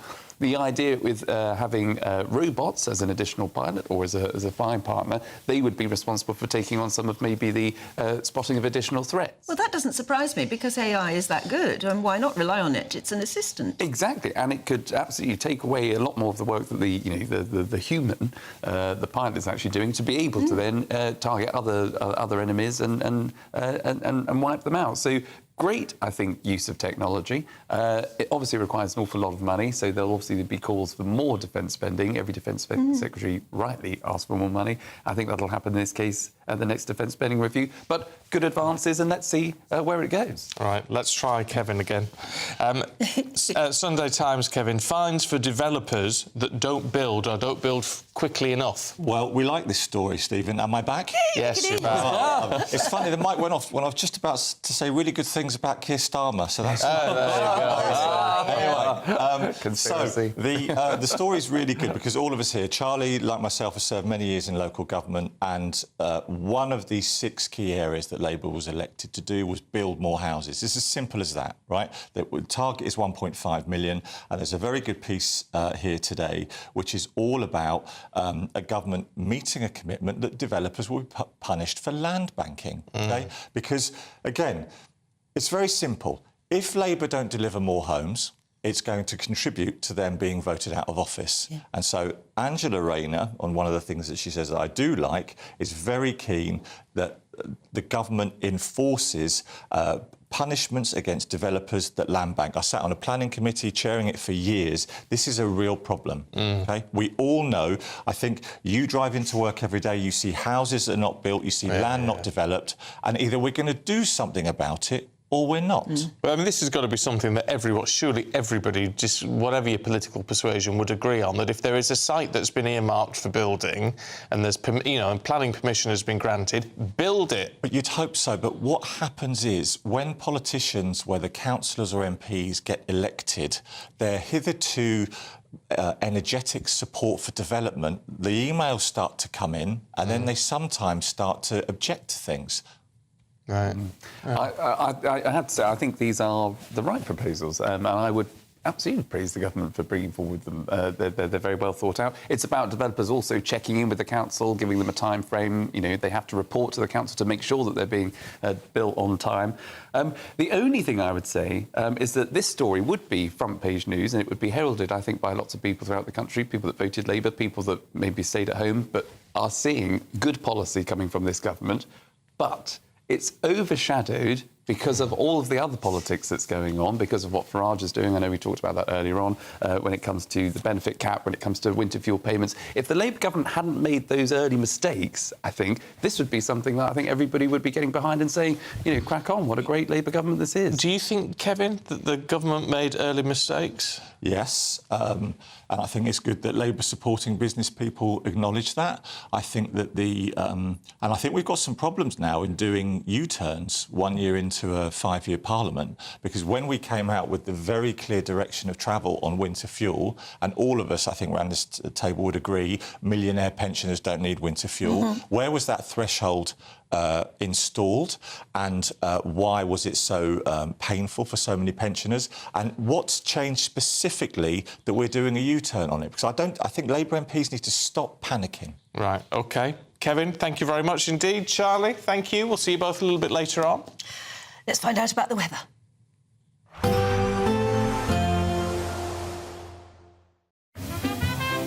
Heavy showers first thing will be followed by a warm, cosy day. Boxed boilers, sponsors of weather on GB News.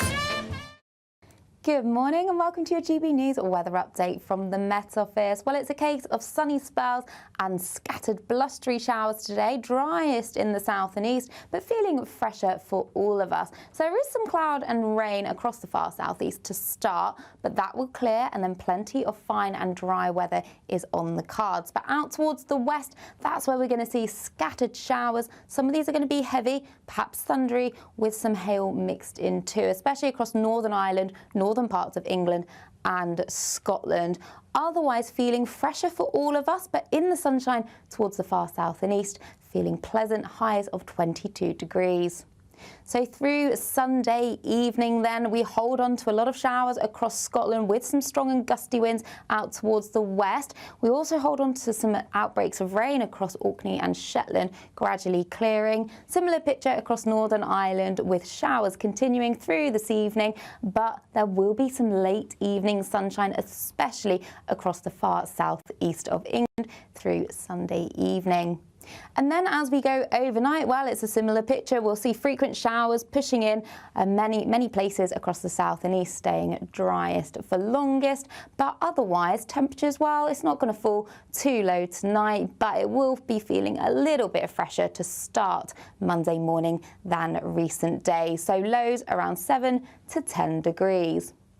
So as we start Monday morning, actually plenty of sunshine first thing across southeastern parts of England, but elsewhere it's a similar picture where we'll see a few showers just bubbling up. There will be some spells of rain across the far north of Scotland before more persistent rain edges in to Northern Ireland later through Bank Holiday Monday. Otherwise, temperatures similar. We'll see highs of up to 20 degrees, so feeling pleasant enough in any sunny spells. Bye-bye. There will be a light breeze in the morning, leading to a warm front. Boxed heat pumps, sponsors of weather on GB News. You could be driving away with this brand new Elneg Baron 560 motorhome. It comfortably sleeps 4, comes with skyroof, integrated kitchen and bathroom, and is worth over £67,000. And that's not all, as we'll also give you a further £5,000 in tax-free cash to make sure that wherever this motorhome takes you, it takes you there in style. For another chance to win the lot, text WIN to 63225. One entry costs £2.50 plus one standard network rate message, or text BONUS to 63225. 5 entries cost £5 plus one standard network rate message. Go to gbnews.com/win. Entries start at £2.50. Call 0903 686 3232. Calls cost £2.50 plus your network access charge. Or post your name and number to GB13 PO Box 8690 Derby DE1 9TT. UK only. Entrance must be 18 or over. Lines close at 4 p.m. on the 6th of June. Please check the closing time if listening or watching on demand. Good luck. Mornings don't have to be tiresome, especially if you have the right company. Wake up to news as it happens, opinion and debate, and of course, a little bit of entertainment too. Because when the kettle's on, we're on. That's Breakfast on GB News, a show worth waking up for. Every morning from 6 a.m. Only on the People's Channel, Britain's news channel. We'll spread the news, you spread the word. Headliners on GB News 11 p.m. every night. It's got 3 top comedians going through the next day's newspapers so you don't have to read them, which is great. That's a good point. He's lying. I mean, maybe he's not lying. That's Headliners every night from 11 p.m. and 5 a.m. as well on GB News, Britain's news channel. From the school run to the home run, watch a new show for all of Britain. He can say whatever he wants. A straight-talking show where all voices are heard. And, you know, when are we going to stop talking about smashing the gangs and actually do it? With the stories that matter from every part of our country. There's a bit of a crash landing there for your Chancellor. Bold, fearless and standing up for you. That's me, Martin Daubney, 3 p.m. till 6 p.m, weekdays, here only on GB News. The People's Channel, Britain's news channel. What is the state of our economy? What is the state of our National Health Service? What is the state of our schools? What on earth is going on? Understanding Britain means understanding the state we are in. This is State of the Nation with me, Matt Goodwin, Wednesdays, Thursdays and Fridays from 8 p.m. on GB News. We're proud to be GB News, the People's Channel. And as you know, we always love to hear your views. Now, there's a new way of getting in touch with us at gbnews.com/yoursay. By commenting, you can be part of a live conversation and join our GB News community. You can even talk to me, Bev Turner, or any of the members of the GB News family.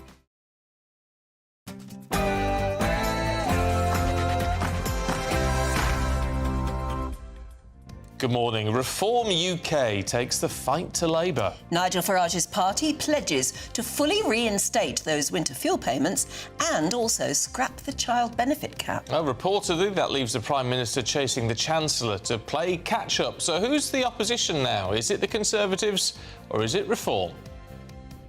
Well, the Prime Minister has already told Labour MPs that Reform are their main problem. Nigel Farage causing even more of them this morning. The Trump effect. Apparently record numbers of Americans are applying for British citizenship. Is it because of the president? The first renationalised train took off on its maiden journey earlier this morning. Part of it is going to be transferred to buses, though, a bus replacement service. Will the government's Great British Railways lower your train fare? Apparently not. And then we're asking, what impact has Black Lives Matter had? 5 years on it is now from the murder of George Floyd. And we're asking how, if at all, society has changed. The King and Queen are making final preparations ahead of their state visit to Canada tomorrow.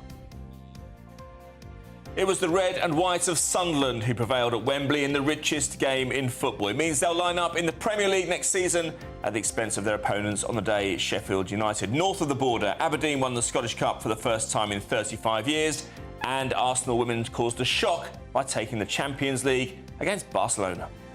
It's a case of sunny spells and scattered showers for many of us today and feeling a little bit fresher. I'll have all the details coming up shortly.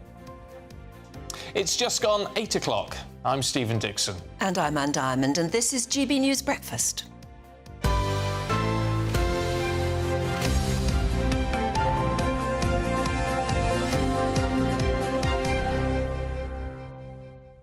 It's going to be quite a week if you like burgers. Why? It's International Burger Day on Wednesday. They have these days for everything now. It's utterly crackers. Yeah. But interestingly, there's a whole list of different burgers in the Daily Star Sunday this morning.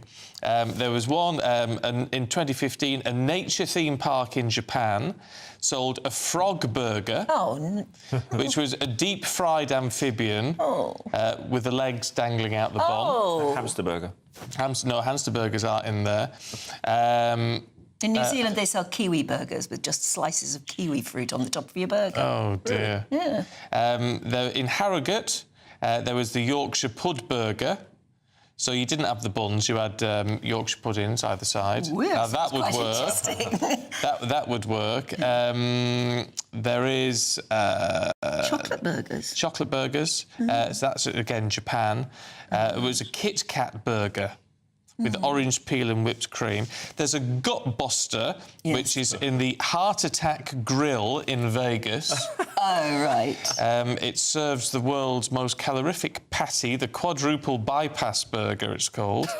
9,982 calories, that's like 20 Big Macs. 9,000 calories in a burger. Yeah, it's like a week's worth of food, basically. And there is a Gobstopper in Pilsting in Germany, which weighed as much as a smart car. What? What? Yeah. Yeah, right, OK. Yeah. A friend of mine has a restaurant, a pizza restaurant in Essex, and they decided to trial a couple of years ago sweet, like, dessert-type pizzas, you know, just the same as any other pizza. Like a Nutella pizza sort of thing. It's more than that. It was marshmallows, all sorts of stuff. It's done an absolute bomb. Really? So it's all of those sweet things on a pizza base? Just on bread, I suppose. There's no difference to any other kind of food. You just mix up a bit, isn't it? Yeah, I don't fancy that. No, me. Well, not for us. Not good for us, is it? But... Not good for us. I certainly don't fancy a frog burger with the legs hanging out. Deep-fried frog. And I'm still in search of a good veggie burger.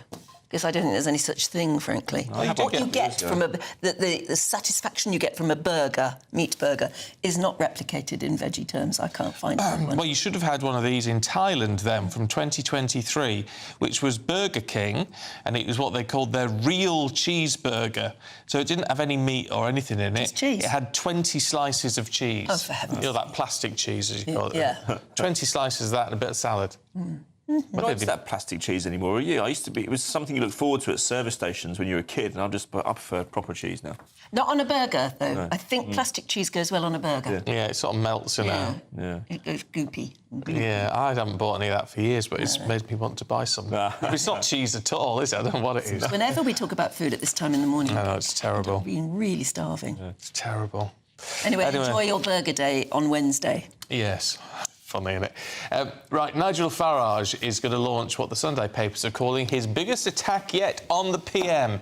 He's promising to scrap the two-child benefit cap and fully restore winter fuel payments to all pensioners. Yes, in a major speech, the Reform UK leader is going to take the fight to the Red Wall with new policies on welfare to win over traditional Labour voters. Well, there have been those rumours this week, of course, of infighting in Labour, the Chancellor being pressured to row back on welfare cuts, or perhaps they'll pay the price at the ballot box. So our political correspondent, Catherine Forster, joins us now. This is interesting, isn't it, that Nigel Farage, so even if he does exceptionally well, shouldn't be in power until 4 years' time, is making policies. Yes, indeed. I mean, we know that reform are coming not just for the Tories but for Labour. We saw that very vividly with the local election results, and I've really noticed in Prime Minister's questions recently how the Prime Minister is directing so much towards Nigel Farage and Reform MPs, though there's only 5 of them. He has told Labour to consider Reform the main opposition. So now, not just reform coming from the right for them with tough talk about immigration, the boats crisis in the Channel, now coming after them from the left as well. So we've got a lot of Labour MPs deeply, deeply unhappy about the cuts to winter fuel allowance for pension, about the government not reinstating child benefits to all children and the rise in child poverty that goes with that. And now Nigel Farage is going to make a speech on Tuesday, and he's going to say a reform government would reinstate winter fuel allowance completely, and we would scrap this two-child benefit cap. So, you know, easy for him to say, of course, he's not in power, but they are saying that would cost about £5 billion.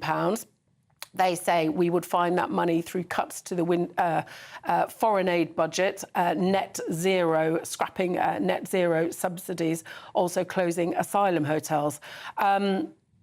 Of course, the foreign aid budget has already been slashed dramatically to pay for defence spending. But, yeah, I think this is going to worry Labour. It's interesting, though, in terms of walking the political tightrope that all parties have to do, that reform is in danger, isn't it, if they try to be all things to all people? Yes. Yes, but, you know, Nigel Farage is very nimble and very good at seeing which way the wind is blowing and causing trouble, basically, because, of course, we know, partly because the Prime Minister said it at PMQs the other day, they are going to row back on the winter fuel allowance. It's sounding likely that they will reinstate it fully, but then they might withdraw it via tax returns from the richest pensioners. We know also that they want to get rid of this two-child benefit cap. They haven't announced it yet. Rachel Reeves is worried about how to pay for it. So we know that these things are going to happen, but Nigel Farage is now getting ahead. So when the government announces them, he's going to go, oh, well, they're stealing my ideas. But this is an easy hit. I mean, this is playing politics then, isn't it? Because we'll restore all of this, knowing full well that should he be in power in 4 years, it'll probably all be restored anyway. So we won't have to do anything. We won't have to find the money anymore because it'll already be there. Exactly. But I do think... It's very clever. ...that, you know, reform will come under a lot more scrutiny. Look at the polls. At the moment, they've got 5 MPs. But, like, their manifesto last year, there was no scrutiny of that during the election campaign.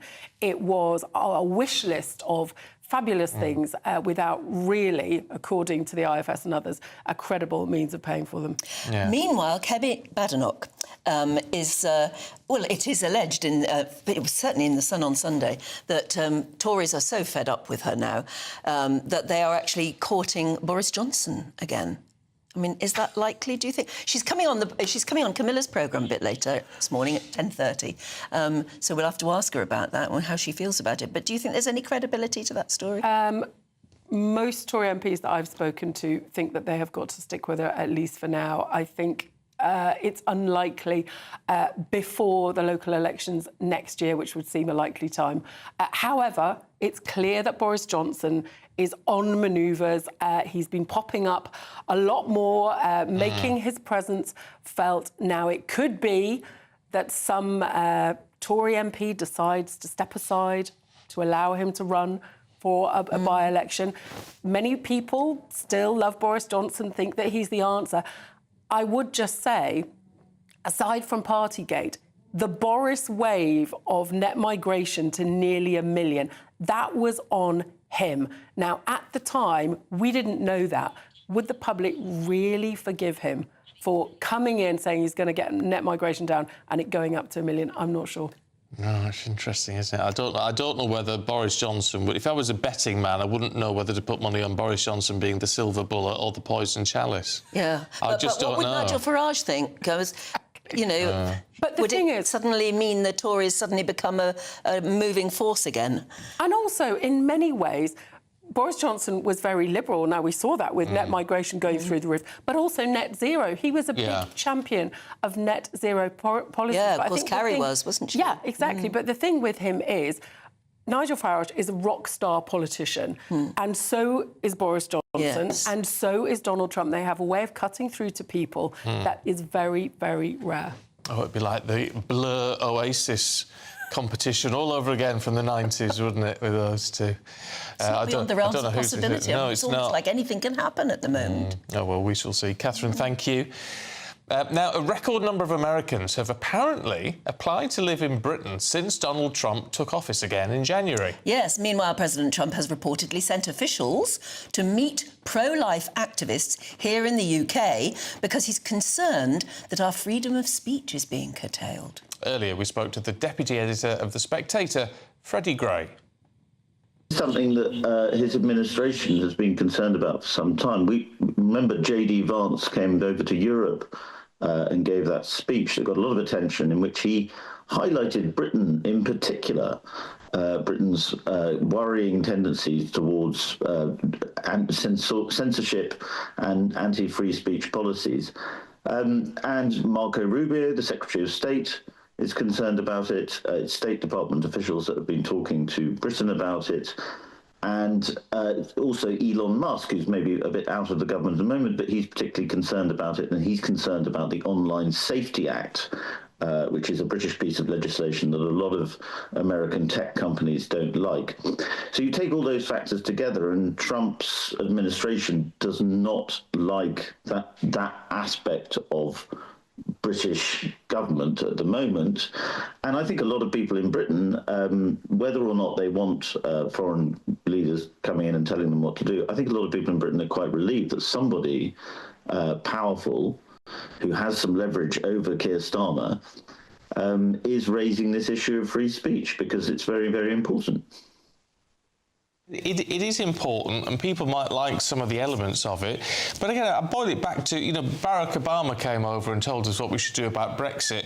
People didn't like it. If it was Emmanuel Macron telling us what we should do about free speech, we wouldn't like it. People would go bananas. We keep saying we don't want to be told what to do by Europe, but we want to be told what to do by the United States. Well, no, people don't like Brits, don't like it, and there are lots of Brits who really don't like Donald Trump. However, again, I would say that I think a lot of Brits feel that the free speech argument, apart from on GB News and a few other media platforms, the pro-free speech argument is not really being heard enough. And when it is heard, it's ignored. And I thought it was very interesting when Keir Starmer went to the Oval Office, and J.D. Vance again raised this point of free speech, and Keir Starmer said, we've got a very proud tradition of free speech, and we will for a very long time. But he didn't address the fact that the US government is raising legitimately concerning cases. I mean, I think outside of Britain and Europe, the idea that people can be arrested for praying outside abortion clinics, but praying silently, is shocking. It's a violation of freedom of conscience. It's not even free speech; it's freedom of conscience. Yeah, but that's for us to sort out, isn't it? And that's how we have our next democratic opportunity. Well, it is, but it's also when issues like that become, should we not express concerns or put pressure on, say, South Africa today over white farmers, or before over apartheid? Powerful governments often pressure other governments, even allies, over issues they're concerned about. And America has long done that. Britain has done it too. It would appear that a lot of Americans want to come here anyway, whether or not they consider we have enough free speech, because of this record numbers of, I don't know if they're all Hollywood stars or whatever, but they are coming here to live, or they're applying for British citizenship. Yes, there's some interesting trends going on. One is obviously a Trump effect, a sort of horror of Trump. American liberals coming over to Britain to flee the dreaded Donald. But there's also been a sort of broader trend of Americans buying up houses in the British countryside. That's been going on for some time, and apparently this is now a record number. I think that you do have to take into account a counter trend that may be even bigger, which is Americans who just find the tax burden far too high in Britain are fleeing back to America in record numbers, and particularly as Trump is now cutting taxes. So I think, yes, there's a large number of Americans coming to Britain, again, possibly because they can't stand Donald Trump, but there is also a counter trend of even more Americans going back to America because they just find the tax burden too high, and they tend to be well-off Americans who actually pay quite a lot of money into the British tax system. Very nearly 8:17. Our time is running out, and your chance to win our biggest ever Great British Giveaway. Your chance to drive away with a brand new motorhome worth over £67,000. Here's all the details you need.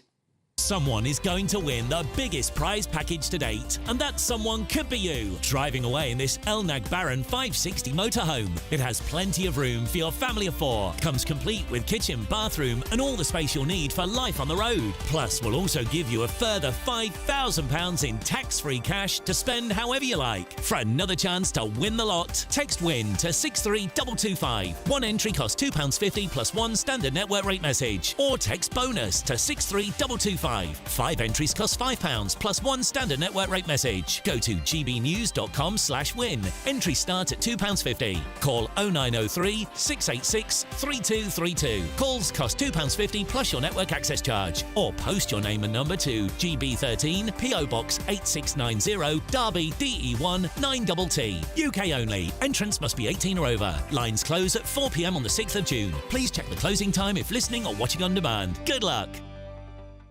Yes, less than 2 weeks, so best of luck with that one. Well, time for your Sunday forecast with Catherine Chalk.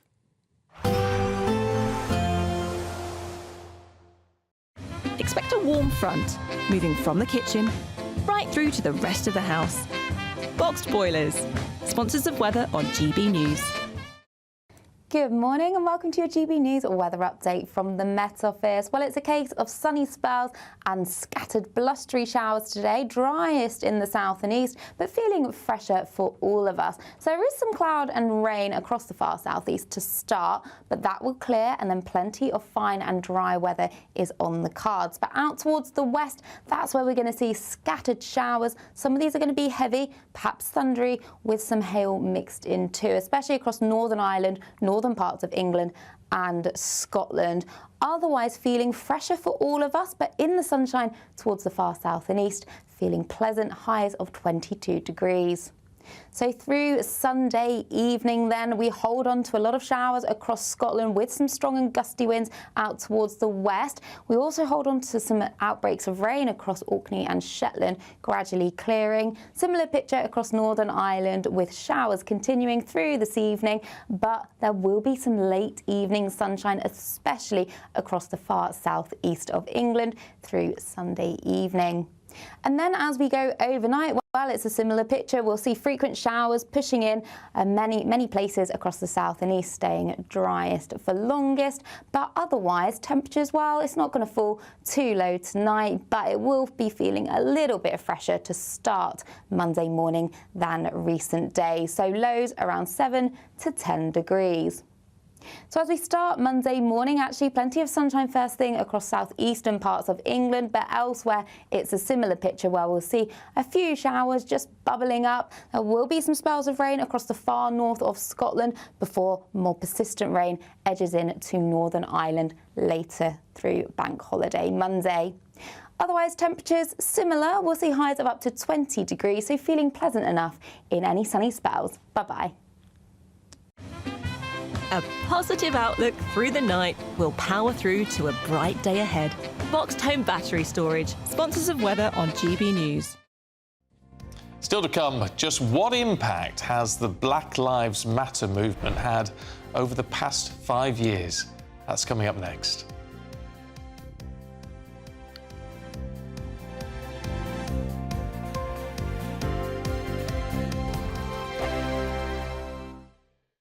Exciting news. Every Friday, my Patrick Christie's Tonight Show is going to have a twist to it. We're welcoming some special guests. You. That's right, on Fridays I'm going to be doing my show in front of a live studio audience because this show is about you and what you have to say. It's going to be the same big debates, same big topics, same big opinions, but every Friday night at 9 p.m. you are invited to come on down to Patrick Christie's Tonight to be a part of the action. Only on GB News, the People's Channel, Britain's news channel. Good afternoon, Britain. Weekdays from midday. US Agricultural Secretary Brooke Rollins told GB News she wants the UK to put British farmers first in light of the new trade agreement between the two nations. Let's take a listen. Putting your farmers first and ensuring that the backbone of your country, you can't have true national security without food security. Well, they're hiking taxes on these family farms. That's a big issue here. That's right, and that's a problem. I mean, are you worried about that? 100%. Why does she care about our farmers? Surely she just wants to sell US goods over here.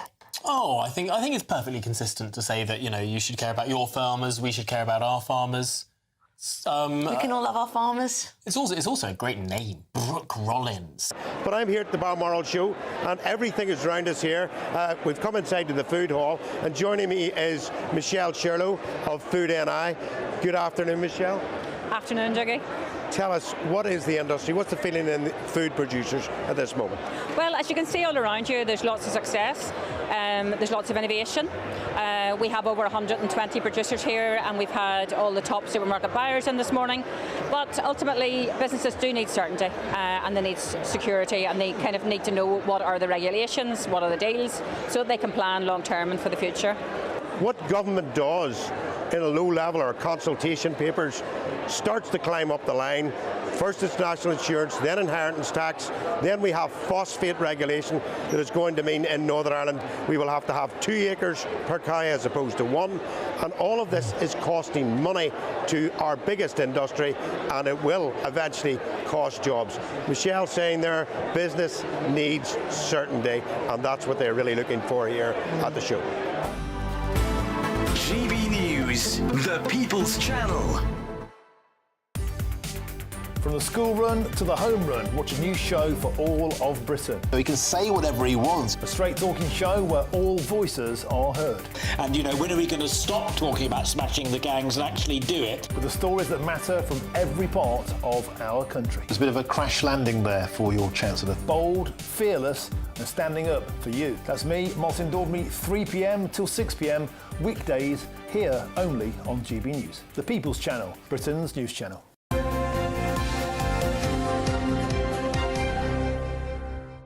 It's 8:23. Now, today marks 5 years since George Floyd was murdered in the States by the police officer Derek Chauvin. It triggered, if you remember, a summer of protest, with nearly 26 million Americans taking part. Well, the Black Lives Matter movement reached Britain. Notoriously, the statue of Edward Colston, a slave trader in the 17th century, was pushed into the River Avon as part of the demonstration. But over the past 5 years, the group has come under fire for their so-called counterproductive tactics in making change. So, as we're marking sort of 5 years since George Floyd died, this morning we're asking just how much impact has that Black Lives Matter movement actually had on us and our everyday lives? Well, let's talk to political campaigner Femi Nylander and the social policy analyst Dr. Rakib Ehsan. Good to see you both this morning. Femi, I mean, what do you think? I mean, BLM has proved to be politically controversial, but has it had an impact on the way we in Britain think about things? I think not just BLM, but the general kind of movement that has built over the past few years since the George Floyd murder. I mean, we saw things like Roads Must Fall. We saw the statue being dragged into the river. We've seen campaigns crop up in a lot of places around racial justice, and I think that it's important. It's not something new. It's part of a long tradition of protest, of important protest. And the idea of protest isn't to be the idea of protest is you think something's wrong. You think something is wrong with the current state of affairs, and something is wrong with the current state of affairs. We're seeing rising fascism across the United Kingdom and across the United States, and therefore, I think in general, it's been a good thing that we've seen more pushback against that, and a lot of the backlash which we've seen, a lot of the things such as the All Lives Matter movement, the idea that all lives matter. People know that all lives matter. People are not saying that all lives don't matter. People are saying that within the current system, we have a system which takes one group and puts them below other people, which imprisons them at higher rates, which kills them at higher rates, which gives them different outcomes in terms of medical care, which does this, that, and the rest. And therefore, I think the backlash, there's been a very strong backlash, but that's kind of proved the point, if that makes sense. Yeah, Dr. Rakib, what do you think? Has it had a fundamental effect on our society? Well, I think that the Black Lives Matter movement has had an impact on modern British society, but I don't think it's necessarily a good one. I think that the emergence of the Black Lives Matter movement, and there's no doubt it's had an impact. We saw protests in the Isle of Wight all the way to Shetland Islands in Scotland. In my view, it's led to an unhelpful Americanisation of our cultural politics. I think that was demonstrated by BLM protests, where you had demonstrators shouting, "Don't shoot," at British police officers, even though British police officers are largely unarmed and support that model of policing. And I think that if you look at some of the polling after the emergence of the Black Lives Matter movement in the summer of 2020, later in that year, the majority of people actually felt that the emergence of the Black Lives Matter movement actually increased racial tensions in the UK. And my personal perspective is that we've made significant strides when it comes to racial equality, especially over the last 25 years. But I think the issue is that we need an anti-racist politics which is very specific to Britain. And the US is very different to the UK. The US is a relatively youthful experiment which is still struggling to get to grips with the legacy of slavery and segregation. So what I want to see a politics of equality which actually keeps the focus on the UK as opposed to importing grievances from the United States, from across the pond. OK, look, two really interesting perspectives on that. Thank you both very much indeed, Femi and Raki. We appreciate it. And it seems amazing that it is 5 years, actually. Yeah. I do sort of agree with Rakib in the sense that he says we need a very British approach to it. Yeah, because we are not the same as America. It is very different. Quite what that approach needs to be. I mean, there are still clearly problems. And that's got to be addressed. We live, you know, it's the 21st century. Yeah, we can't be discriminating against anybody because of the colour of their skin. No. It's absolutely crazy. I mean, right, all lives matter, but when it comes to our ideas on racism and our problems with that very specific problem, then we've had a very different history. We look upon things in a different way. But things are changing. I tell you what I do find really worrying. I mean, Femi said, you know, there is these sort of levels of fascism rising. We are seeing levels of anti-Semitism rising. All these things that we thought we'd put to bed, or most of us thought we'd put to bed decades ago, seem to be coming back up again. So it has got to be tackled. That's quite shocking. It's just how you do it. And I have no idea what the answer to that is, but hopefully some cleverer people than me will. Right, coming up next, Gary Lineker is going to present his last ever match of the day tonight. What would his parting words be? Apparently he's been given permission to have his say. Which is unbelievable, really, because that's why he's leaving, isn't it? Anyway, Aidan will tell us more about it in a couple of moments.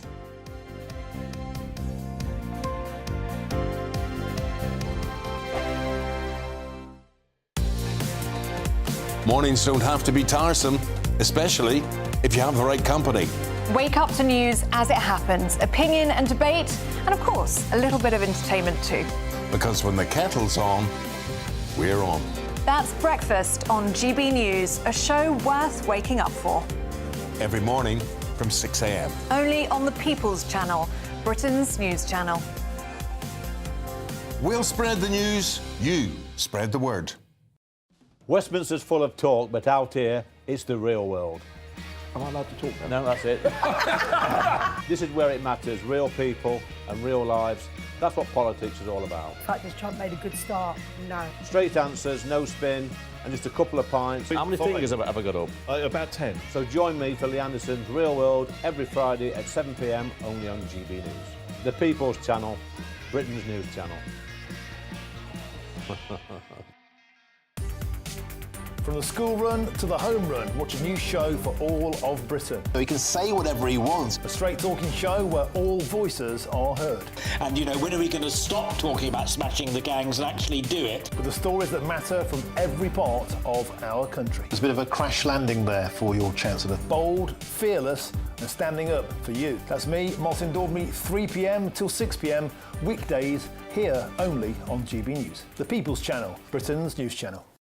It's Patrick Christie's Tonight, and here we do things differently. It's explaining the absolute madness of this, doesn't it? It's explosive. I mean, this is very good. It's lively. 850. Your government sat there, Sean, and it did nothing. It's controversial. And the Middle East has been in turmoil since before I was born. It's everything you need to kickstart your evening. Everyone's had their Weetabix tonight. I love to see it. That's Patrick Christie's Tonight, weeknights from 9 p.m.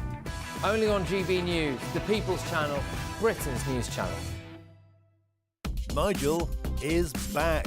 Good evening. Unfiltered. Are these proposals bold enough? Uncompromising. Will it bring growth? Unmissable. We as a country are brilliant. Nigel Farage returns. Coming soon.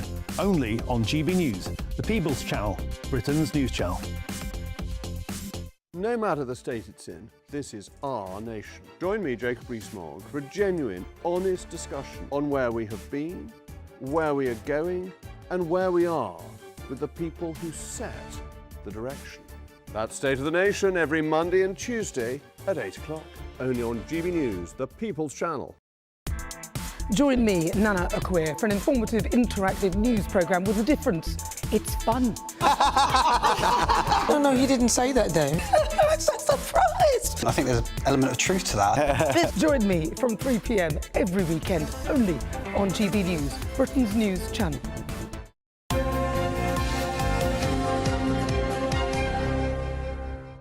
Just a quick thought before we get to Aidan and the sport, because we were saying about why do these rise of fascism and all that? Why is it all happening again? Grey Seal, who's one of our members, morning Grey Seal, I put it brilliantly. Says it's simple, Stephen. The liberal left go too far, then there's a swing to the right and normality, but then that swing goes too far. Keeping the balance is beyond human capability. I think that happens a lot. Yeah, I think you're absolutely right, but we need to really... It doesn't mean we shouldn't try, does it? We've got to try to keep it somewhere in the middle, these sort of things. Yeah. Then everyone with different views can have their... it all balances it out that way. Yeah. It's not to say you shouldn't have certain views, but we don't want people to be racist and phobic of things. There's no need for it. Right, let's talk sport. Here's Aidan. Hello. Sunderland certainly tipped the balance yesterday because in that playoff final yesterday, I just could not see how they were winning that game. They went behind early against Sheffield United in the first half. They looked as if they conceded the second goal. VAR came to their rescue, but at half-time it looked as if Sheffield United, who won both legs of their semi-final by 6-0 in aggregate, in contrast, Sunderland squeezed through against Coventry. It looked as if it was going to be quite processional in the second half. A couple of substitutions later, the introduction of a 19-year-old Tom Watson, and suddenly Sunderland have lift-off. They were absolutely outstanding in the closing stages of the game. They scored 2 goals, and it gives them Premier League status for the first time in 8 years. Far too long for a club of that size to be outside of the top flight. As we mentioned before, they were subject to a Netflix documentary which invited ridicule on the club. They stepped down to League One as well, 3rd tier, really embarrassing. And now they're back. Can they stay there? We don't know. It's going to be difficult. The last 6 teams who got promoted have gone straight back down. If they manage to stay up, £300 million, it could be coming their way. If they don't, it's still not too bad, £170 million. But we'll see how they get on. They're going to need a big summer of recruitment, so we'll see how they get on. Right, should we talk about Gary Lineker? Because I know, but he's presenting his final match of the day tonight. Yes. Now we all know now why he's decided to step back. Well, he's basically been sacked. Yeah, hasn't he? I know, but he's been allowed to say he's stepping back.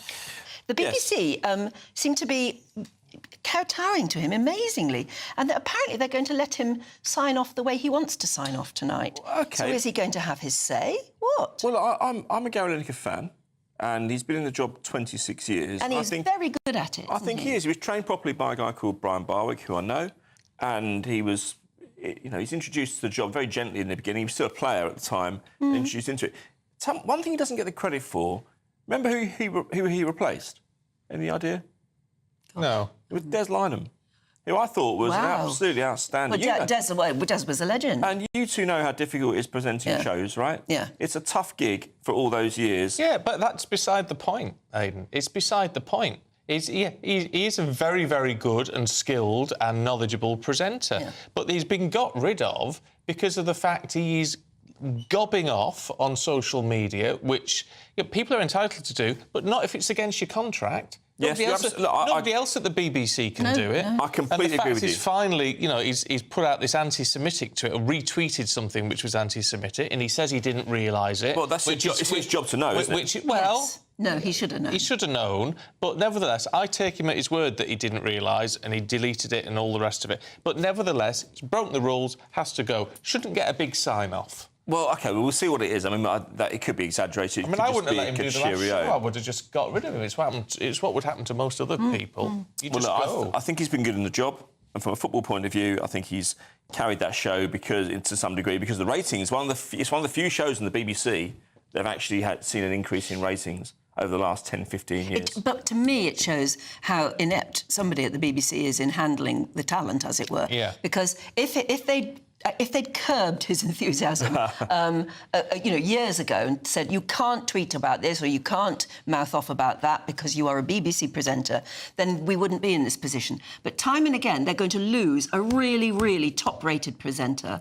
And who are they going to... I mean, the replacement, it's just not going to be good. No, they haven't really decided on it. They're going to rotate it, I think. Yeah, so in other words, they're having to get rid of an extremely good talent, and the viewing figures will suffer. They will. I knew him a bit. I ghosted his column newspaper a few years ago. I've met his kids, had a few nights out with them. Good people.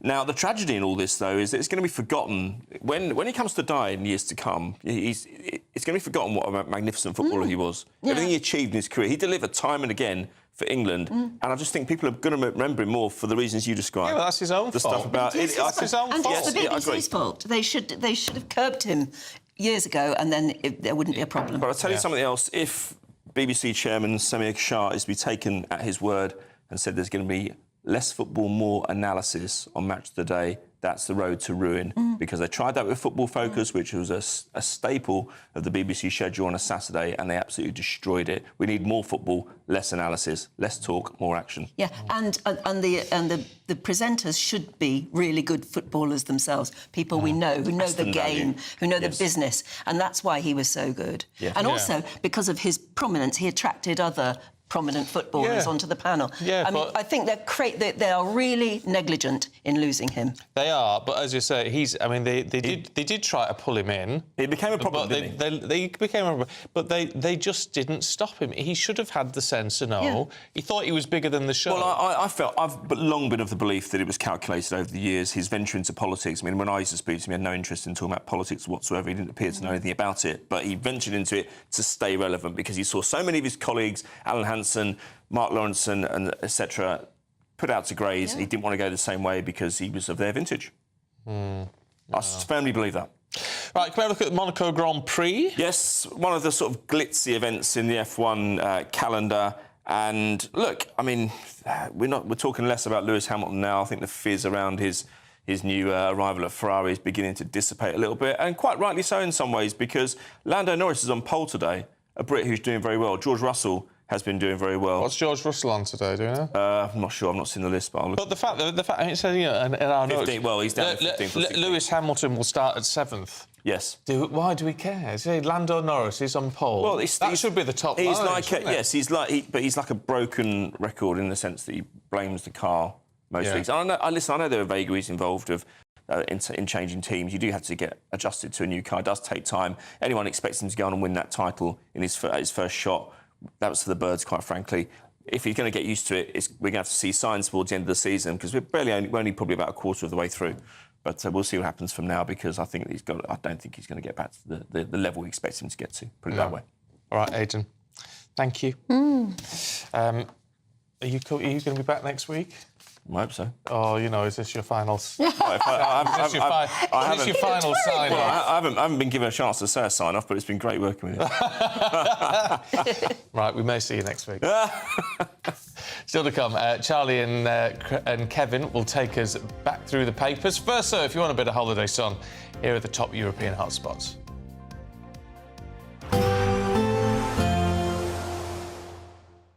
Dinner under the stars tonight? That reminds me of our travel insurance. You mean All Clear Skies? All Clear Travel Insurance sponsors GB News Travel Destinations forecast. Hello. Looking further afield, there's plenty of sunshine on offer and it's going to be feeling warm too across Europe with a few showers around. Now, it is going to be breezy across Madeira and the Canary Islands and running down the coast of Portugal, but otherwise plenty of fine and settled and warm weather around. There'll be a few showers, especially out towards the east, but otherwise temperatures ranging to the mid to high 20s, and that's similar throughout much of the week. Plenty of sunshine on offer, highs of 27. All Clear Travel Insurance sponsors GB News Travel Destinations forecast.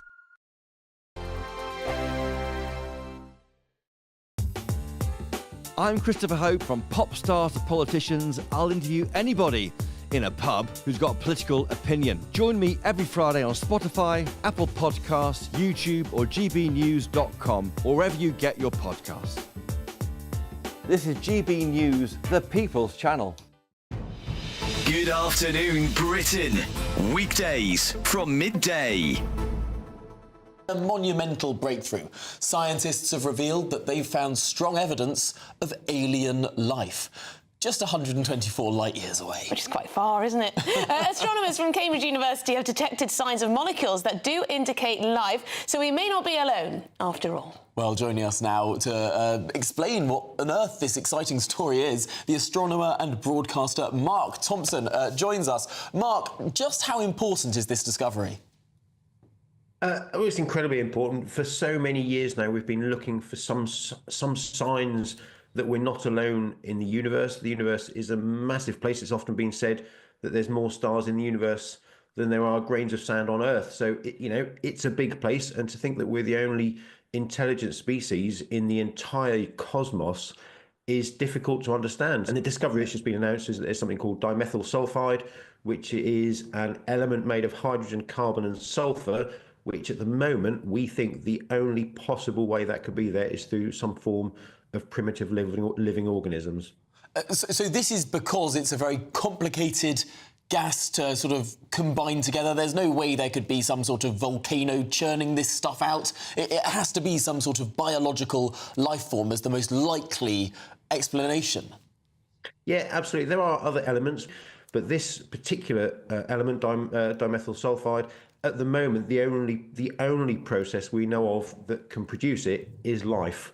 Now, of course, we're still in early stages of this discovery, and we still need to do a lot of work to see if there's any other processes we can identify that can produce it. But for now, the only thing we know of is life, and so the only explanation, therefore, is that it's life. But it is still early days. GB News, the People's Channel. In the GB Newsroom, we bring you the news as it happens. With our team of dedicated journalists across the UK, we're ready to keep you up to date with what's happening every half an hour, every single day. Bulletins here on GB News, the People's Channel, Britain's news channel. This is Britain's Newsroom, where your voice matters. It's just astonishing. With expert analysis and honest opinion, we don't just keep you informed. We bring you unique perspectives you won't see anywhere else. Can't argue with any of that. When the news happens, it happens here. On Britain's Newsroom, weekdays from 9:30 a.m. Only on GB News. This is our country, and we think it's amazing.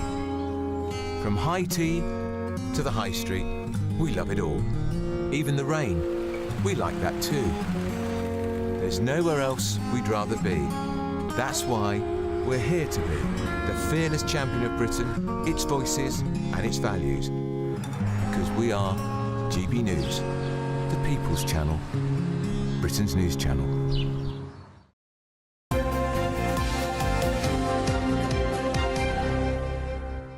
8:45, front pages for you now, and the Sunday Telegraph leads with Reform UK planning to take the fight to the Labour heartlands with promises of welfare boosts for families and pensioners. Sunday Express takes a different take on that story, with Labour insiders warning Sir Keir Starmer will pay the ultimate price if he doesn't fully reinstate the winter fuel payments. The Observer has the government could even possibly remove the child benefit cap to two-child benefit cap, with my words out, to try and win over red wall voters.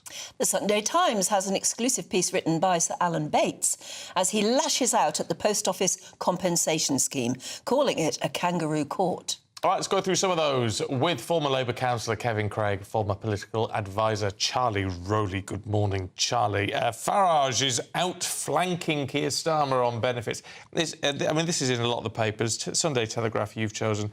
It's some very clever political playing, isn't it?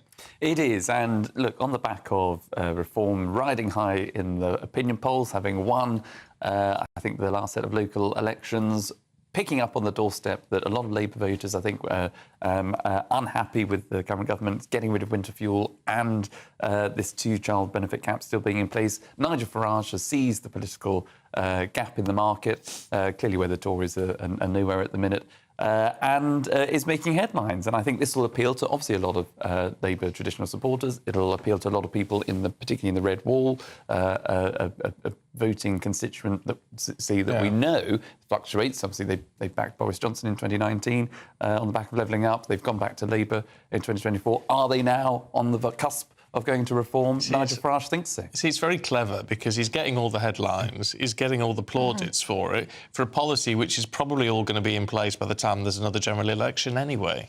Yeah, and listen, if Nigel Farage wants to take the fight to Labour, good. So the Labour Party and Keir Starmer as Prime Minister needs to go back and say, OK, reform, how are you funding all these promises? We thought you were about saving taxpayers' money and a stable economy. Well, how are you going to do that? Hasn't he? No, he hasn't. Yes, he has. Scrap net zero, cut the foreign aid budget, get rid of migrant hotels. There's no detail to any of that, Stephen. And at the same time, reform talk about dismantling the civil service, reducing capacity. What are they saying about what Labour's done on the minimum wage, NHS, the stable economy? Good. Let Nigel have his speech and let the Labour Party bring to him real scrutiny, which he gets a lot of coverage, OK, on this channel and elsewhere. Let's have more of a spotlight shed on how he's going to do all this. Oh, the closer we get to an election, the more that will happen. And it must happen. Oh, it will, and it will. It's a bit early for it to happen now, isn't it? I mean, frankly, if they did scrutinise his speech so as carefully as you're saying, they're almost giving him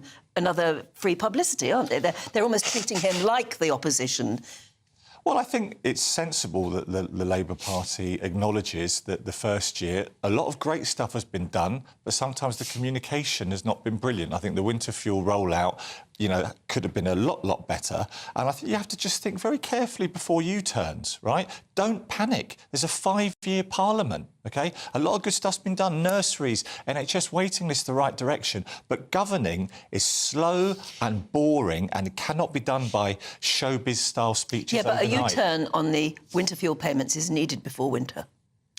It's not going to happen either, is it, really? Well, the noises are that there's going to be, certainly, I think we all agree that there needs to be something done about it because it's caused a lot of pain and it was responsible in part for the very bad results in the locals. You're going to be wearing a U-turn if you want to T-shirt next time. I can see it coming. It's early days, Stephen. I think Labour has done a lot of good stuff in the first year and they must talk about their positive message and not always be distracted by what Reform are doing. Would you agree, Charlie? Has Labour done an awful lot of good in the first year?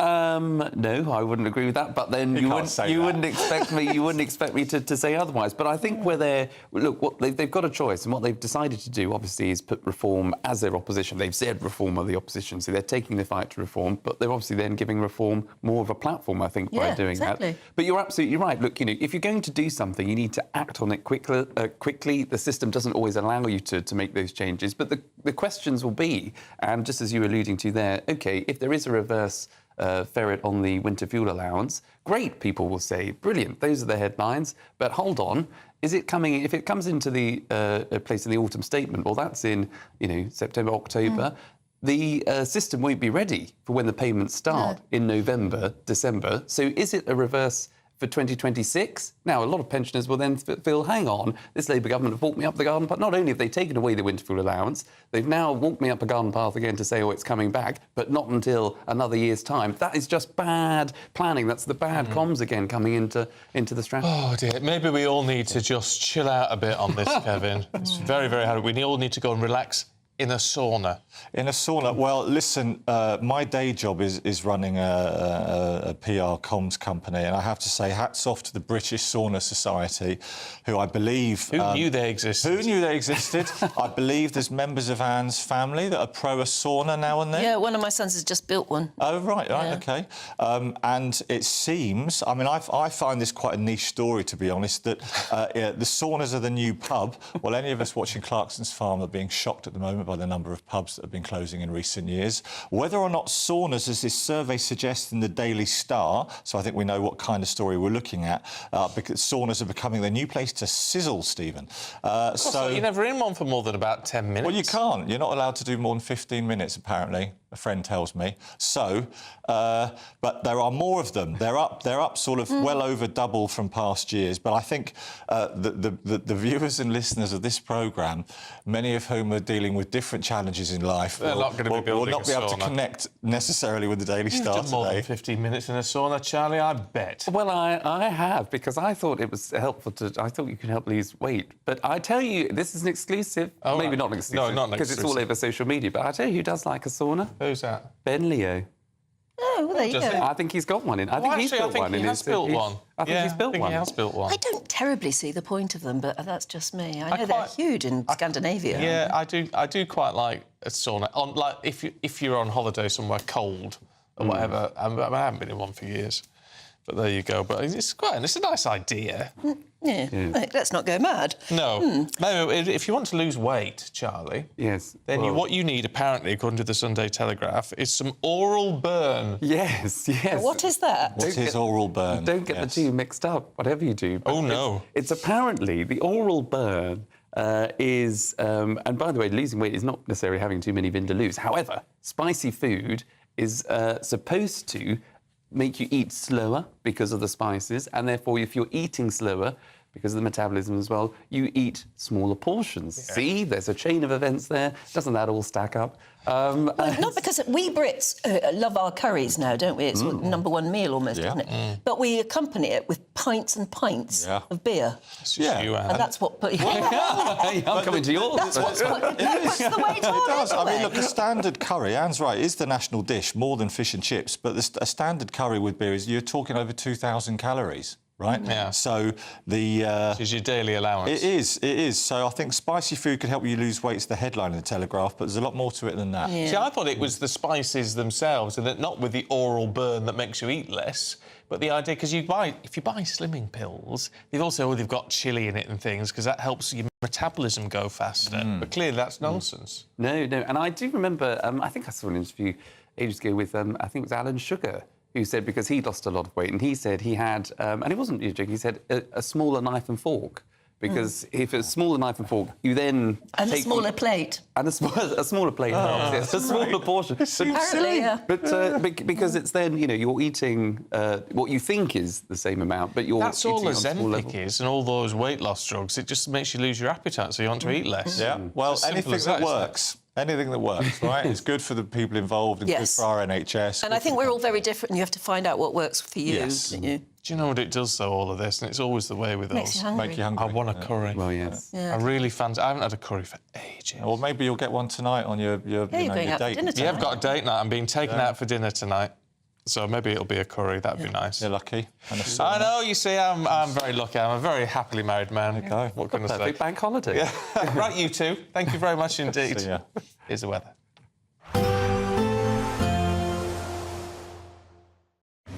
Even though we'll see a cloudy start, it'll be a bright outlook for the rest of the day. Boxed Solar, sponsors of weather on GB News. Good morning and welcome to your GB News weather update from the Met Office. Well, it's a case of sunny spells and scattered blustery showers today, driest in the south and east, but feeling fresher for all of us. So there is some cloud and rain across the far southeast to start, but that will clear and then plenty of fine and dry weather is on the cards. But out towards the west, that's where we're going to see scattered showers. Some of these are going to be heavy, perhaps thundery, with some hail mixed in too, especially across Northern Ireland, northern parts of England and Scotland. Otherwise feeling fresher for all of us, but in the sunshine towards the far south and east, feeling pleasant highs of 22 degrees. So through Sunday evening then, we hold on to a lot of showers across Scotland with some strong and gusty winds out towards the west. We also hold on to some outbreaks of rain across Orkney and Shetland, gradually clearing. Similar picture across Northern Ireland with showers continuing through this evening, but there will be some late evening sunshine, especially across the far southeast of England through Sunday evening. And then as we go overnight, well, it's a similar picture. We'll see frequent showers pushing in many places across the south and east, staying driest for longest. But otherwise, temperatures, well, it's not going to fall too low tonight, but it will be feeling a little bit fresher to start Monday morning than recent days. So lows around 7 to 10 degrees. So as we start Monday morning, actually plenty of sunshine first thing across southeastern parts of England, but elsewhere it's a similar picture where we'll see a few showers just bubbling up. There will be some spells of rain across the far north of Scotland before more persistent rain edges in to Northern Ireland later through Bank Holiday Monday. Otherwise, temperatures similar. We'll see highs of up to 20 degrees, so feeling pleasant enough in any sunny spells. Bye-bye. Expect a warm front, moving from the kitchen right through to the rest of the house. Boxed Boilers, sponsors of weather on GB News. Someone is going to win the biggest prize package to date, and that someone could be you, driving away in this Elnag Baron 560 motorhome. It has plenty of room for your family of 4, comes complete with kitchen, bathroom and all the space you'll need for life on the road. Plus, we'll also give you a further £5,000 in tax-free cash to spend however you like. For another chance to win the lot, text WIN to 63225. One entry costs £2.50 plus one standard network rate message, or text BONUS to 63225. 5 entries cost £5 plus one standard network rate message. Go to gbnews.com/win. Entry start at £2.50. Call 0903 686 3232. Calls cost £2.50 plus your network access charge. Or post your name and number to GB13 PO Box 8690 Derby DE1 9TT. UK only. Entrance must be 18 or over. Lines close at 4 p.m. on the 6th of June. Please check the closing time if listening or watching on demand. Good luck. This is GB News, Britain's news channel. Health programme that turns back the clock. Promotional Longevity is a wellness company with a difference. Using a combination of science and fitness, it aims to reduce people's biological age. We take their initial tests and work out their biological age, and we take a history of their exercise, what they're eating, and then we make a bespoke programme that's kind of personalised to each participant, and that will guide them through 6 weeks of diet. Everything that they eat will be planned, their exercise is planned. We can help with supplements, anti-aging protocols for things like sleep, skincare, kind of all aspects of ageing really.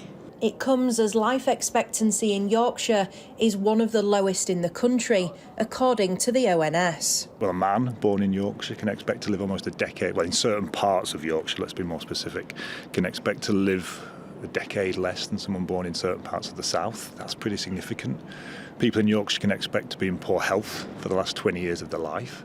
And England as a whole, I mean, for one of the richest nations in the world, we lag behind Europe in terms of life expectancy and health expectancy, which is really the crucial thing to us, really. It's not about how many years you live. It's about living those years with some kind of quality of life. 62-year-old Debbie Shaw reduced her biological age by 17 years on Promotional Longevity's 6-week programme. I lost 1.5 stone on their diet, and that's something that I just kind of accepted was older age. I'm a menopausal woman and we put weight on. I started off at 56 and I ended up at 39. And I feel 39 again. GB News, the People's Channel.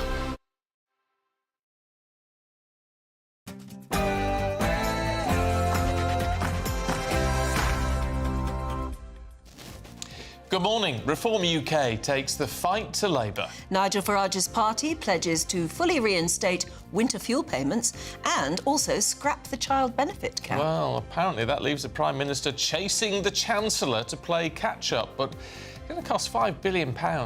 Where's it going to come from? The Prime Minister has already told his Labour MPs that Reform are the main opposition. Nigel Farage making more problems this morning. The Trump effect. Record numbers of Americans are applying for British citizenship. And a lot of people think that it's because they can't stand being in the country where the president is Trump. Also this morning, the King and Queen are making their final preparations ahead of their state visit to Canada tomorrow. It's just gone 9 o'clock. I'm Stephen Dixon. And I'm Anne Diamond, and this is GB News Breakfast.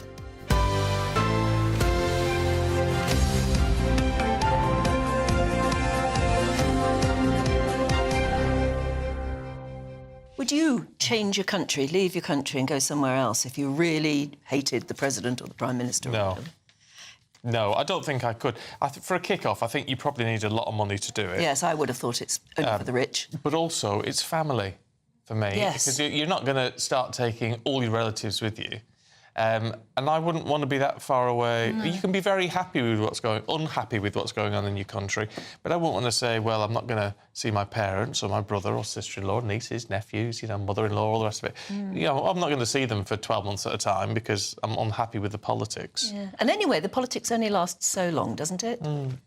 But, well, I mean, who knew that Trump was going to come back for a second term? But even then, it takes a lot to just say, right, I'm leaving, I'm going. Yeah. Yeah, it wouldn't be for me. But it's also why I've never gone and worked in another country. I mean, in the States, British voices in news are very popular in the States, and they pay a lot. Oh. I mean, a lot of money. Boy, do they. It's like pop star salaries. Yeah. But I couldn't do it. Couldn't do it. So... There you go. Been tempted, but no, for the same reason. Loads of politics going on this morning. Well, as always, especially on a Sunday. The moment. We've got Nigel Farage trying to sort of usurp Labour on stuff like benefit cap, the two-child benefit caps. Well, for the first time, he's actually talking policies as well. Isn't he? So, but that will be of huge interest to people who are already very committed to reform. Very much pitching as the opposition to the government, which is a fair point. On top of that, the Labour Party seems to be having a little bit of, not a complete collapse on the front bench, but there's a lot of rumblings. The Deputy PM causing a absolutely problems. Angela Rayner everywhere in today's papers. Yeah, so there's a lot to go on. We're going to talk to Catherine in just a moment. Before that, though, let's head over to Westminster, should we? And Camilla Tominey, who, of course, is going to be talking to a lot of very high-profile guests about all of this. I've got to say, Camilla, I'm going to be fascinated to see Kemi Badenoch this morning, because all the papers are talking Labour and reform. The Tories aren't really getting a look in today. Precisely, and when you consider how bad a week Keir Starmer has had, with the headlines being extremely critical of his so-called EU surrender, being extremely critical of the Chagos giveaway, extremely critical of him blowing in the wind on winter fuel, extremely critical of him going out to Albania to try and sort out some kind of migrant return deal and being humiliated by the Prime Minister of that country in Tirana. It's been a terrible week for Labour, and the big question, therefore, is why isn't Kemi Badenoch doing better? Again, we've got some reports today questioning whether she can remain as leader. And on that whole Farage assault on Labour voters, very much reform parking their tanks on Labour lawns, it's interesting, isn't it? Because one can understand why he would campaign to reverse the winter fuel cut. That makes perfect electoral sense. But he's got to be quite careful here, Farage, because he's trying to sort of emulate Trumpian and Vancian politics in America by looking as if the reform is the new party of the working classes. But I would imagine that hard-working people don't necessarily mind that two-child benefit cap. They think that people should be responsible for their own children, should take responsibility if they're going to have more children, that they should pay for them. So it's interesting that he's challenging Labour on that particular point. Of course, for Kemi Badenoch, it's going to be so hard for her to compete with Farage, particularly on the two-child benefit cap, because the Tory party worked very, very hard to introduce it into the first place, and it looks as if it shows a degree of fiscal discipline. So this is Nigel Farage's dilemma. Lots of promises, but having to answer questions about how he'll fund it all.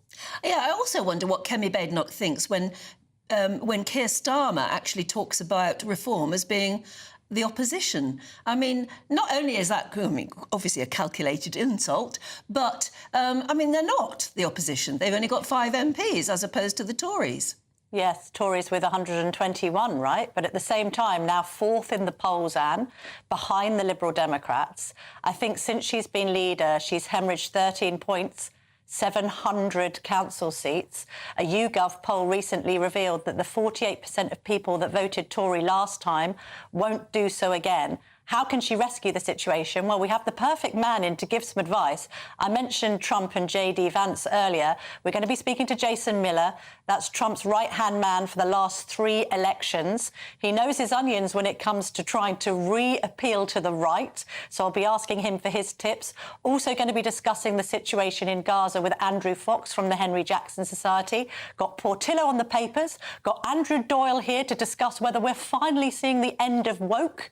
We've got a great show, and for Labour, Alex Ballinger. Now, he represents Hales Owen in the Midlands. I want to know what his voters think about Keir Starmer's leadership so far, the EU and Chagos giveaway, and, crucially, whether he thinks that winter fuel cut should be reversed. Oh, just before we let you go, Camilla, can I, because you've got such a great Trump guest on, can I ask you, what do you make of now discovering that Trump has really been meddling in free speech and sending people over to talk to pro-life campaigners in the UK? Because we're talking to Republicans abroad UK earlier on, and even she was saying she agrees with the ideas that Trump has on free speech, but she doesn't think he should be meddling in another sovereign territory. I know, it's a difficult one, isn't it? I mean, he's only sent a delegation, and obviously there is a lot more sort of religious fervour in America than there is here. It dominates politics much, much more. But it comes after we've had interventions from Elon Musk suggesting that we don't have freedom of speech here, amid this ongoing row about Lucy Connolly. I mean, it'll be interesting to find out from Jason Miller how much Trump knows about her case and what he thinks. Charlie Kirk was in with Ben Leo in the week and then left and put something on X along the lines of, goodness me, I'm so grateful to return to America where everything is free. The UK is, you know, been a disaster on freedom of speech. So we've got this huge narrative from the right in America about how we run things here. And we're meant to have been the champions, the original champions of freedom of speech. So you're right, indeed, Stephen. I will be asking him about that and what Trump's actually trying to achieve with that delegation in the UK. OK, Camilla, well, we'll let you go off and prepare your programme. Thanks very much for it so far. Sounds like a great lineup. Yeah, it will do. But then what do we make of what is happening in terms of all these claims being made by Reform UK about what they're going to do if they win the next election? Catherine Forster is here. And a lot of it, of course, is playing politics, and a lot of it is now questions they're going to have to face about, well, how are you going to do it? How are you going to fund it? Well, yes, and one of the things I noticed last year in the general election campaign was there was next to no scrutiny on what Reform's policies actually were.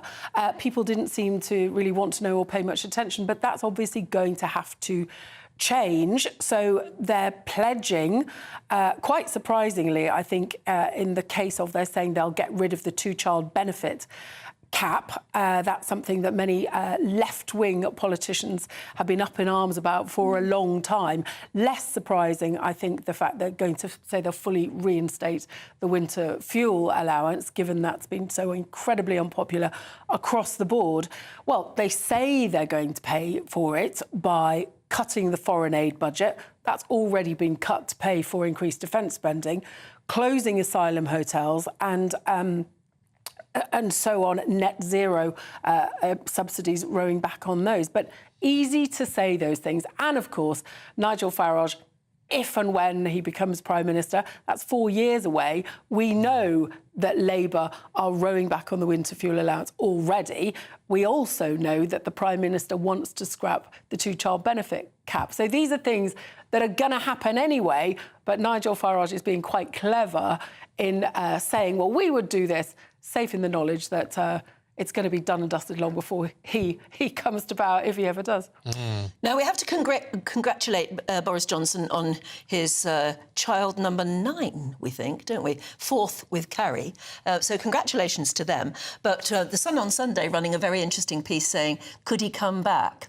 Would he be the man to save the Tories? Well, there's some people think that Boris is the answer. Of course, plenty of other people think that Boris was, what started the pretty much implosion where we are now. He is clearly on manoeuvres in that for a long while we didn't see or hear much from him apart from a column in the Mail. He's popping up with increasing frequency. He clearly does want to come back, but of course he'd need a seat. So will some kind Conservative MP decide to make way so there'll be a by-election, he comes back? Who knows? sure, he's a rock star politician like Nigel Farage, like Donald Trump.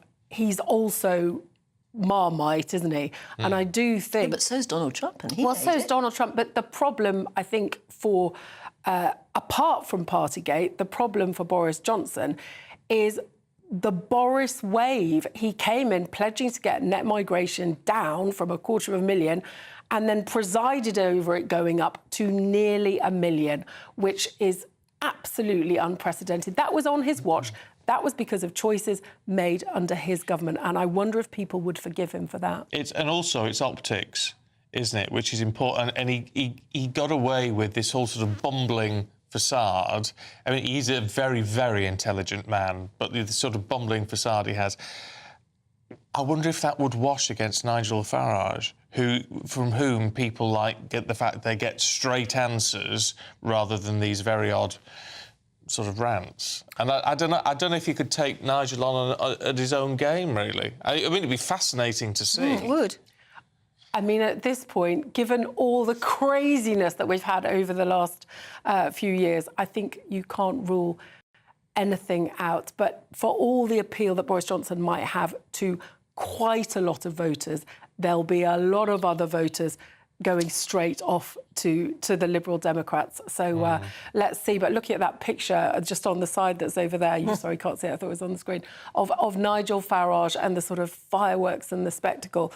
I've been to a number of reform events recently, also like Conservative events. The momentum is with reform, the energy, the showbiz, the sort of glitz. The Conservatives, the local election launch I went to in a village hall, all very sort of staged. Yeah, but even Kemi, when she stands up for Prime Minister's questions, there's just nothing there, really, is there? There's no magic. There's no magic. She's very bright, but I think they thought that she would destroy the Prime Minister at PMQs. I think that hasn't happened, and quite often the PM gets some quite barbed jokes at her expense, although I think others would say that sometimes he's a bit patronising towards her. Yeah. Yes, he is. Yeah. But the other person, of course, who's shaking things up is Angela Rayner. I mean, she's all over the newspapers today. She is clearly campaigning. Yes. Another person who would like somebody else's job. I've been really struck in the last few weeks watching Prime Minister's questions how, Rachel Reeves and Angela Rayner sit behind the Prime Minister and Rachel Reeves nodding along and making supportive. Angela Rayner's face is just a picture. She's not been even trying to look supportive or encouraging. And clearly, I mean, we don't know exactly who has leaked these bits of information to the Telegraph, but we've had a number of stories. She's basically telling Rachel Reeves how Rachel Reeves should be doing her job. So I think clearly all is not sweetness and light behind the scenes. Oh, it's fascinating stuff. Catherine, thank you very much indeed. I just think the fact that there is, this infighting on the front bench, less than a year in... But it just shows, doesn't it, how difficult government is, especially if you're in charge of a party which has got all sorts of opinions. Yes. It's not as if we haven't seen it before. No, that's true. That's true. History repeating. It all comes round again, doesn't it? History repeating. All right, let's have a look at some of the other key stories this morning at 9:14. And Sir Alan Bates has accused the Post Office compensation scheme of shortchanging victims. He's writing in the Sunday Times today. He's called it a kangaroo court, and he says he was given a take-it-or-leave-it offer, which was actually less than half of his original claim. Follows that years-long battle now to get compensation for 900 sub-postmasters wrongly prosecuted between 1999 and 2015. Medical experts are warning the fight to eradicate cervical cancer has been slowed down by poor school attendance. The HPV vaccination rate was 90% before COVID, but has now reduced to 70%. It's also partly down, they think, to a rise in vaccine scepticism. And as we were just saying, it's congratulations to former PM Boris Johnson and his wife Carrie, who've welcomed their fourth child together. Poppy Eliza Josephine was born on Wednesday. The couple say she is the final gang member to complete their family.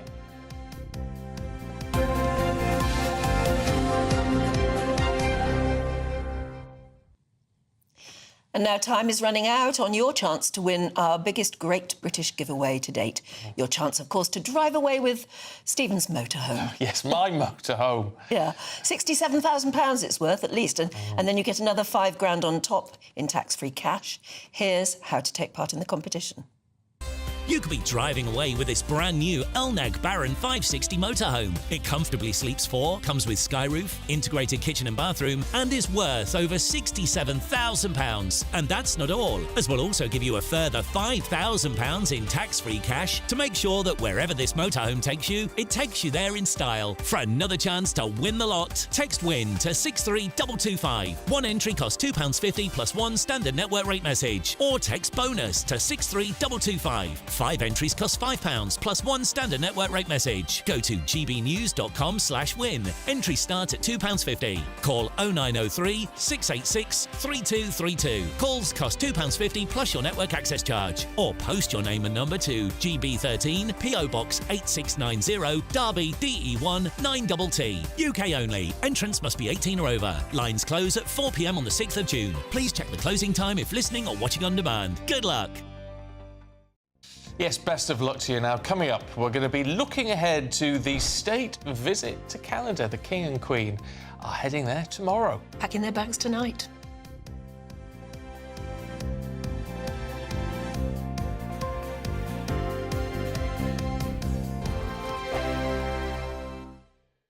Westminster, the ultimate clique. And you're fighting like rats in a sack. But here on the Camilla Tominey Show, we ask the questions the establishment media is too scared to ask. OK, let me ask you a straight question, because I know you're a straight-talking politician. Whether it's net zero, illegal immigration or law and order, nothing is off-limits. You had the power then. Yeah, as I and say, now you've lost it. That's the Camilla Tominey Show, a politics show that's fearless. But no, let me finish my question if you don't mind, because it is my show. Sundays at 9:30, only on GB News, the People's Channel, Britain's news channel. From the school run to the home run, watch a new show for all of Britain. He can say whatever he wants. A straight-talking show where all voices are heard. And, you know, when are we going to stop talking about smashing the gangs and actually do it? With the stories that matter from every part of our country. There's a bit of a crash landing there for your Chancellor. Bold, fearless and standing up for you. That's me, Martin Daubney, 3 p.m. till 6 p.m, weekdays, here only on GB News. The People's Channel, Britain's news channel. Join me, Nana Akwe, for an informative, interactive news programme with a difference. It's fun. No, he didn't say that, Dave. I'm so surprised. I think there's an element of truth to that. Join me from 3 p.m. every weekend, only on GB News, Britain's news channel. We're proud to be GB News, the People's Channel. And as you know, we always love to hear your views. Now, there's a new way of getting in touch with us at gbnews.com/yoursay. By commenting, you can be part of a live conversation and join our GB News community. You can even talk to me, Bev Turner, or any of the members of the GB News family. No matter the state it's in, this is our nation. Join me, Jacob Rees-Mogg, for a genuine, honest discussion on where we have been, where we are going, and where we are with the people who set the direction. That's State of the Nation every Monday and Tuesday at 8 o'clock, only on GB News, the People's Channel. Westminster's full of talk, but out here, it's the real world. Am I allowed to talk now? No, that's it. This is where it matters, real people and real lives.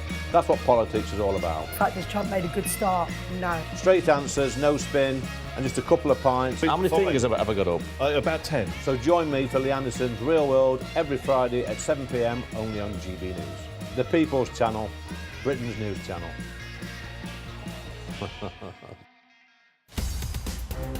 In the GB newsroom, we bring you the news as it happens. With our team of dedicated journalists across the UK. We're ready to keep you up to date with what's happening every half an hour, every single day. Bulletins here on GB News. The People's Channel. Britain's news channel.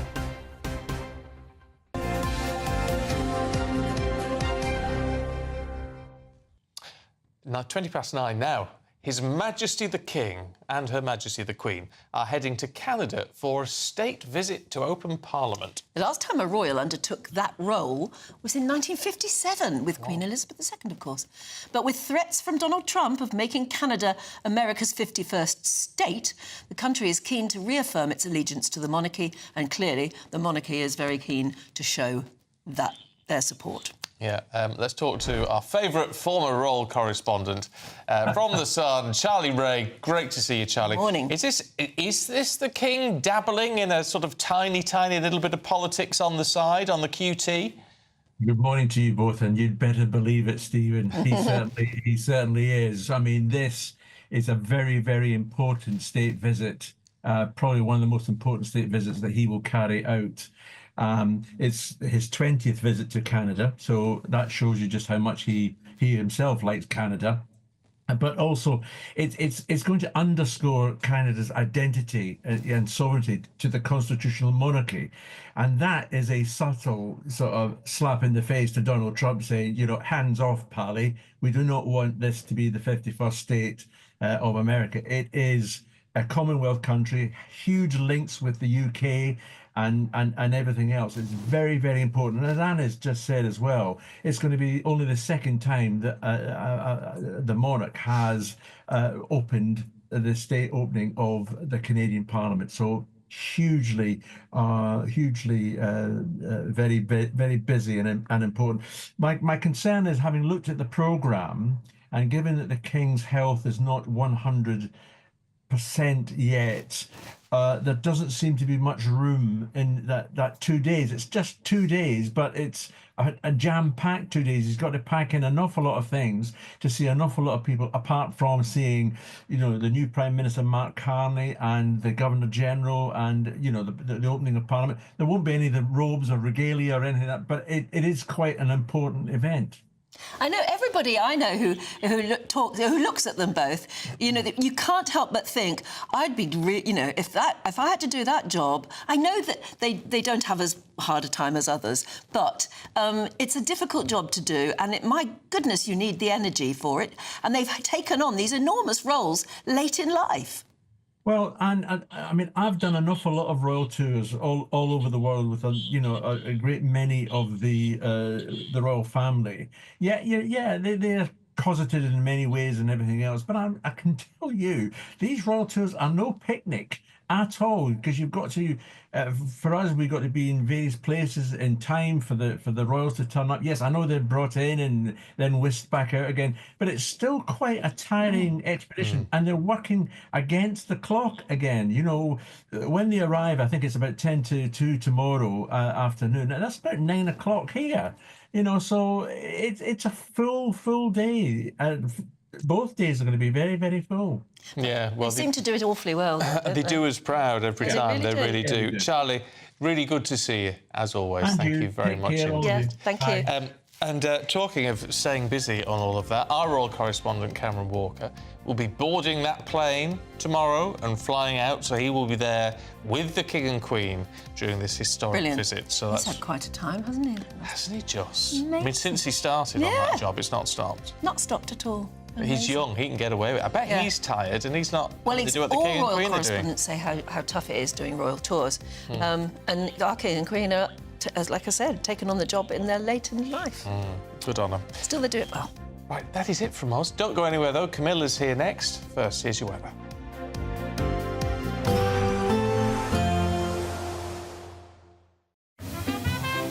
Heavy showers first thing will be followed by a warm, cosy day.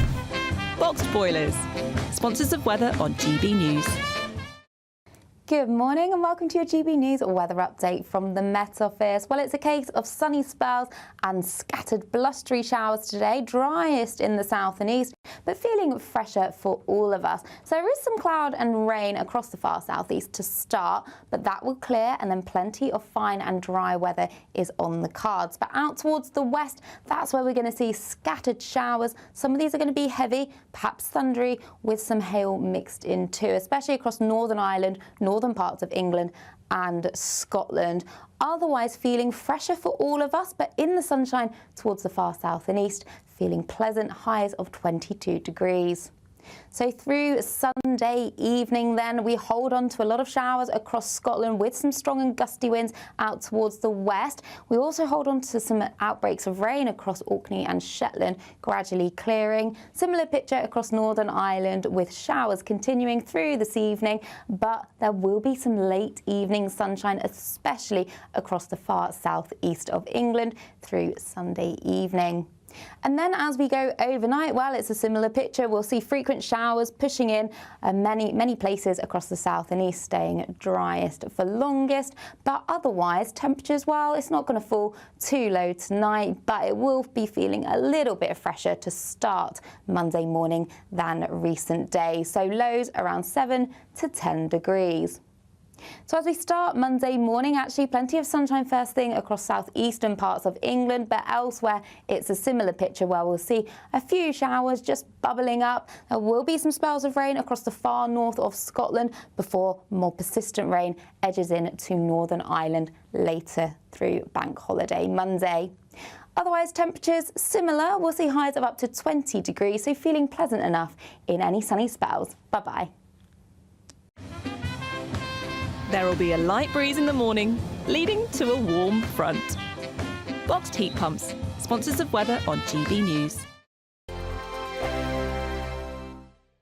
Good Afternoon Britain isn't just about us. The wonderful thing about this programme is it's about everyone watching. It's an interactive programme. Well, there absolutely is something to see here, and we're going to be talking about it more. Whether it's breaking royal news, please bring us up to date, or indeed a particularly punchy speech in the House of Commons. Very, very curious. We bring it to you live, and then we bring you live reaction as well.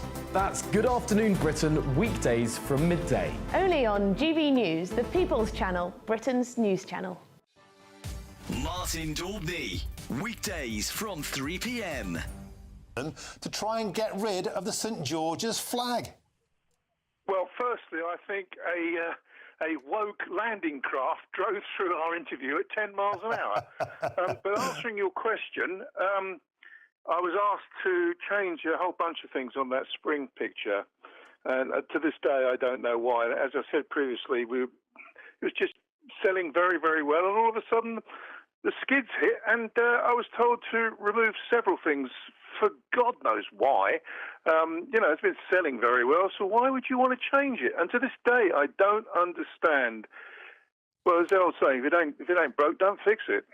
So, Mike, we see there the St George's flag. Let's get the next picture up. There's a saucy window cleaner halfway up the ladder there, peeking into a soap-covered, buxom young beauty. Presumably that's also anti-woke these days. Well, I have to enjoy myself when I'm drawing something. I'll sit there drawing blokes all day. So the person in the bath you made trans, fair enough. If you can't beat them, join them. And what about the Morris dancers? Well, they didn't even like Morris dancers, mate. Yeah, the other thing is you've got to remember I live in Bognor Regis, so we're used to innuendo and lunacy. So the fact of the matter is they censored your jigsaw, you told them to go and shove it. Do you think this is, you got a quick 30 seconds, any regrets on what you did? No, not at all. I'm English, I'm very proud of my country. I don't care what anyone does. I don't want to join their club, but they're quite happy to do it. But I don't understand a professional suicide that company seemed to do by upsetting all the regulars that love doing my humour. GB News. GB News. Westminster's full of talk, but out here, it's the real world. Am I allowed to talk now? No, that's it. This is where it matters, real people and real lives. That's what politics is all about. The fact that Trump made a good start, no. Straight answers, no spin, and just a couple of pints. How many fingers have I got up? About 10. So join me for Lee Anderson's Real World every Friday at 7 p.m, only on GB News. The People's Channel, Britain's news channel.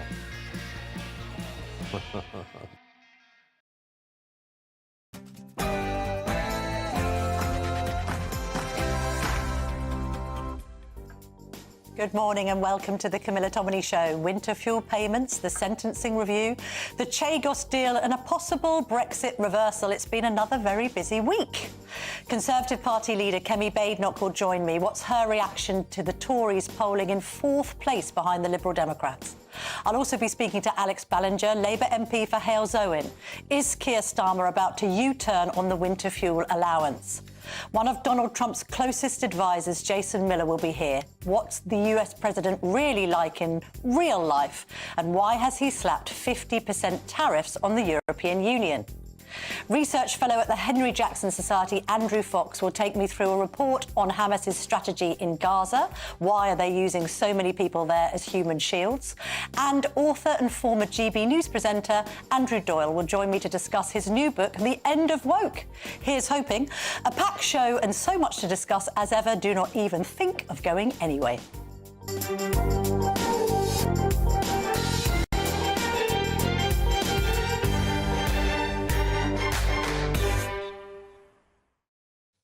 First, joining me now is former Defence Secretary and GB News presenter at 11, Michael Portillo, to go through the papers. Good morning, Camilla. Good morning. Right, let's get stuck in. Lots of the front pages talking about, ironically, Nigel Farage parking his tanks on Labour's lawn when it comes to both the winter fuel cut and the two-child benefit cap.